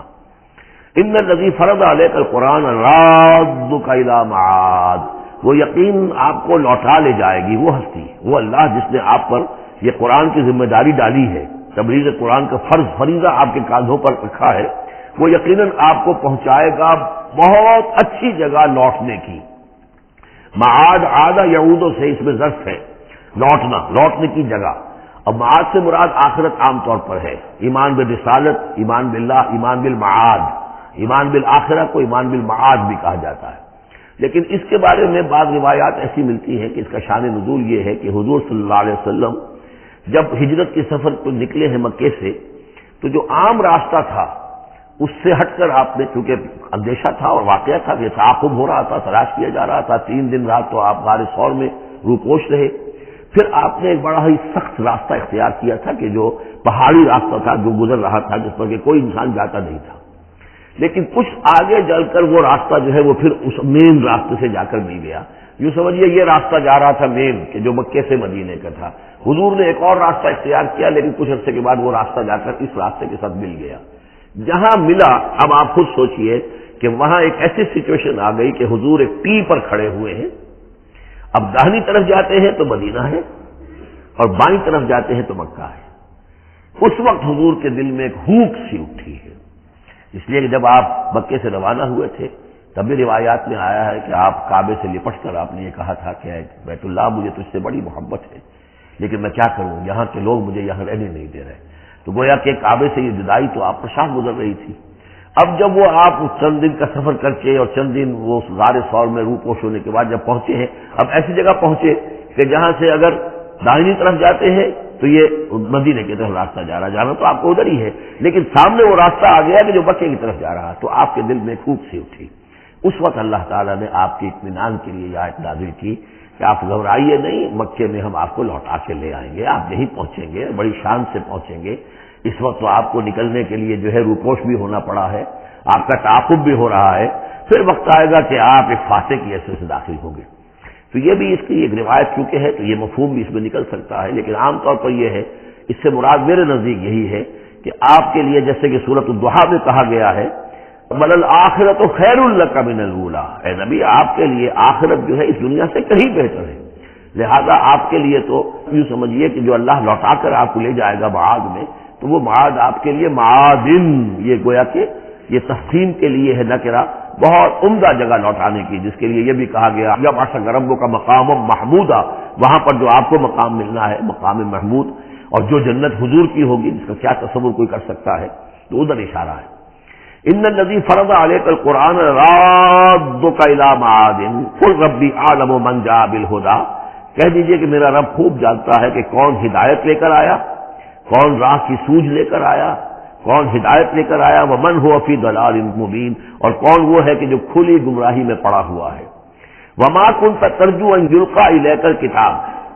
اور اے نبی آپ کو تو کوئی توقع نہیں تھی کہ آپ کو کتاب دی جائے گی، کتاب القا کی جائے گی۔ یہی بات آئی ہے سورہ نمل کے اندر بھی، وَإِنَّكَ لَتُلَقَّى الْقُرْآنُ مِن لَّدُنْ حَكِيمٍ حَلِيمٍ، یہ قرآن تو آپ کو دیا گیا ہے، ایسا نہیں ہے کہ آپ متوقع تھے، آپ چاہتے تھے، آپ کو چلہ کشی کر رہے تھے کہ کوئی مجھے بھی کچھ روحانیت حاصل ہو جائے اور کوئی غیب کی معلومات حاصل کر لوں، معاذ اللہ آپ کا تو مزاج ہی وہ نہیں تھا۔ ایک بہت ہی یہ سمجھیے شریف انسان اور ایک شریف تاجر، اسی لیے حضور نے فرمایا تاجر الصدوق الامین مع النبیین والصدیقین والشہداء، وہ تاجر تو بالکل سچا ہو، جھوٹ کی آمیزش نہ ہونے دے، اور امین ہو، امانت دار ہو، اس کا رتبہ جو ہے وہ تو انبیاء اور صدیقین اور شہداء کے ساتھ ہے، اس جماعت میں شریک ہوگا وہ۔ تو حضور کی زندگی وہ تھی، لہٰذا یہاں فرمایا ہے کہ وما كنت ترجو، آپ تو کوئی امیدوار نہیں تھے، نہ آپ کو یہ توقع تھی کہ آپ پر یہ کتاب اتاری جائے گی، الا رحمۃ من ربک، یہ تو اللہ کی رحمت ہوئی ہے، اس کی مہربانی ہے کہ آپ کو اس نے چنا ہے، پسند کیا ہے، اور آپ کو اللہ تعالیٰ نے یہ کتاب عطا فرمائی۔ فلا تکونن ظہیرا للکافرین، تو آپ کافروں کے پشت پناہ نہ بنے۔ اس میں اشارہ ہو رہا ہے سمجھ، جیسے کہ ہم پڑھ چکے ہیں سورہ نساء کے اندر کہ اے مسلمانوں، گویا کہ یہ بات کہی گئی تھی کہ تم اپنی عصبیت اور قبائلی عصبیت کی وجہ سے، تمہارا ایک شخص ہے منافق ہے، اس نے وہ چوری بھی کی تھی، اب تم اس کی پشت پناہی کر رہے ہو اور سارا کا سارا الزام یہودی پر ڈالنا چاہ رہے ہو، تو یہ عصبیت جاہلیت ہے۔ یہاں ذکر کیا جا رہا ہے فلا تکونن ظہیرا للکافرین۔ اب ظاہر بات ہے کہ حضور جب مکے میں دعوت دے رہے ہیں تو اب رشتے جو ہیں وہ کٹ رہے ہیں، گویا کہ ابو لہب سگا چچا ہے لیکن دشمنی کی انتہا کیے ہوئے ہیں۔ اب آپ اپنے رشتوں کو، ان کافرین کے ساتھ اپنے تعلقات کو کوئی اہمیت نہ دیں، ان کے ساتھ کسی عصبیت کا کوئی اگر اثر کہیں ہو بھی، کہیں اگر کوئی یعنی بہت ہی ادنا سا خفیف سا بھی شائبہ اگر دل میں ہو تو اس کو بھی آپ نکال دیجیے۔ یہی لفظ کہے تھے حضرت موسیٰ علیہ السلام نے جب وہ قبطی مارا گیا تھا ان کے ہاتھوں، تب جب اللہ تعالیٰ نے توبہ قبول کر لی کہ میں کبھی بھی ابھی کسی کافر کا اور کسی ایسے شخص کا، میں ظالم کا ظہیر نہیں بنوں گا، پشت پناہ نہیں بنوں گا، تو وہی حکم حضور کو دیا جا رہا ہے۔ وَلَا يَصُدَّنَّكَ عَنْ آيَاتِ اللَّهِ بَعْدَ إِذْ أُنزِلَتْ إِلَيْكَ، یہ اسی سورہ مبارکہ میں یہ آیت نمبر 17 تھی یہ۔ وَلَا يَصُدُّنَّكَ عَنْ آيَاتِ اللَّهِ بَعْدَ إِذْ أُنزِلَتْ إِلَيْكَ، اور نہ آپ کو برگشتہ کر سکیں، روک سکیں، آپ کے رخ کو موڑ دیں اللہ کی آیات سے، بعد اذ انزلت الیک، جبکہ وہ آپ پر نازل کر دی گئی، وَدْعُ إِلَىٰ رَبِّكَ، یعنی یہ آپ کے کنبے والے، قبیلے والے، آپ کے یہ قریش جو ہیں جو آپ ہی کے قبیلے کے لوگ ہیں، اگر آپ ان کے ساتھ کوئی اپنا بھائی چارہ رکھیں گے اور کوئی ان کے ساتھ تعلق قلبی جو ہے استوار رکھنے کی کوشش کریں گے، اگر کسی درجے میں بھی یہ قبائلیت جو ہے آپ کے اندر رہی تو یہ روک دیں گے پھر آپ کو، یہ تو پھر اس سے استعمال کریں گے اور اس کی بنا پر جو ہے وہ پریشرائز کرنے میں آپ کو کامیاب ہو جائیں گے کہ وہ آپ کو قرآن مجید کی جو آیات آپ پر نازل ہو رہی ہیں ان سے برگشتہ کر دیں۔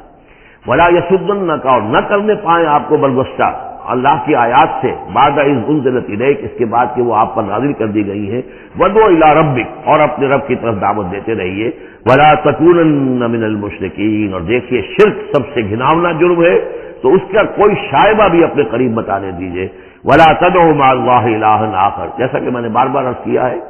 اس میں خطاب تو ہوتا ہے بظاہر حضور سے واحد کے سیدھے میں، لیکن یہ کہ یہ خطاب صرف حضور سے نہیں ہے بلکہ اصلاً اس کے مخاطب مسلمان ہیں، حضور کے مخاطب سے۔ وَلَا تَدْعُ مَعَ اللَّهِ إِلَٰهًا آخَرَ، اور مت کسی کو پکارو اللہ کے ساتھ کسی اور الہ کو، لا الہ الا ہو، اس کے سوا کوئی معبود نہیں ہے، کل شیء ہالک الا وجہہ، ہر شے فنا میں ہے یا فنا ہو جائے گی سوائے اس کا چہرہ۔ اب یہ کہ اللہ کا چہرہ کون سا ہے، اور یہ کہ اگر اللہ کا چہرہ جو ہے صرف اس کے لیے فنا نہیں تو کیا اللہ کے لیے کوئی باقی اعضاء بھی ہیں، ان کے لیے فنا ہے؟ معاذ اللہ ثم معاذ اللہ۔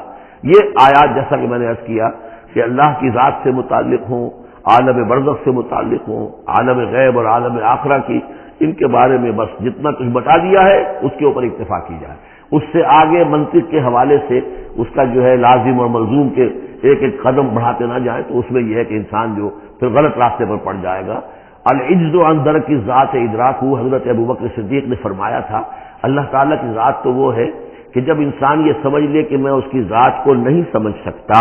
بس یہی ادراک ہے،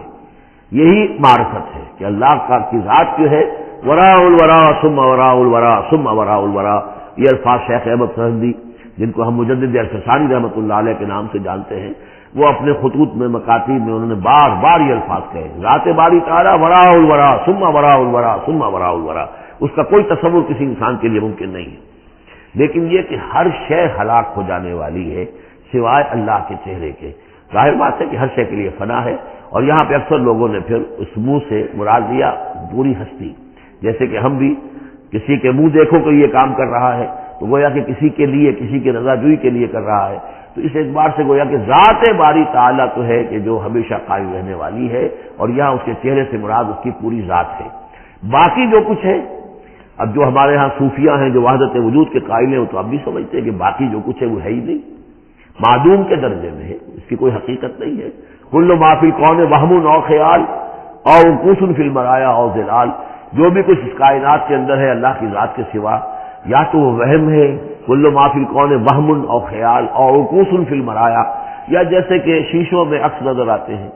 آئینہ قد آدم ہے، آپ اس کے سامنے کھڑے ہیں تو آپ پیچھے بھی نظر آ رہے ہیں، اس کے ہے تو نہیں آپ وہاں،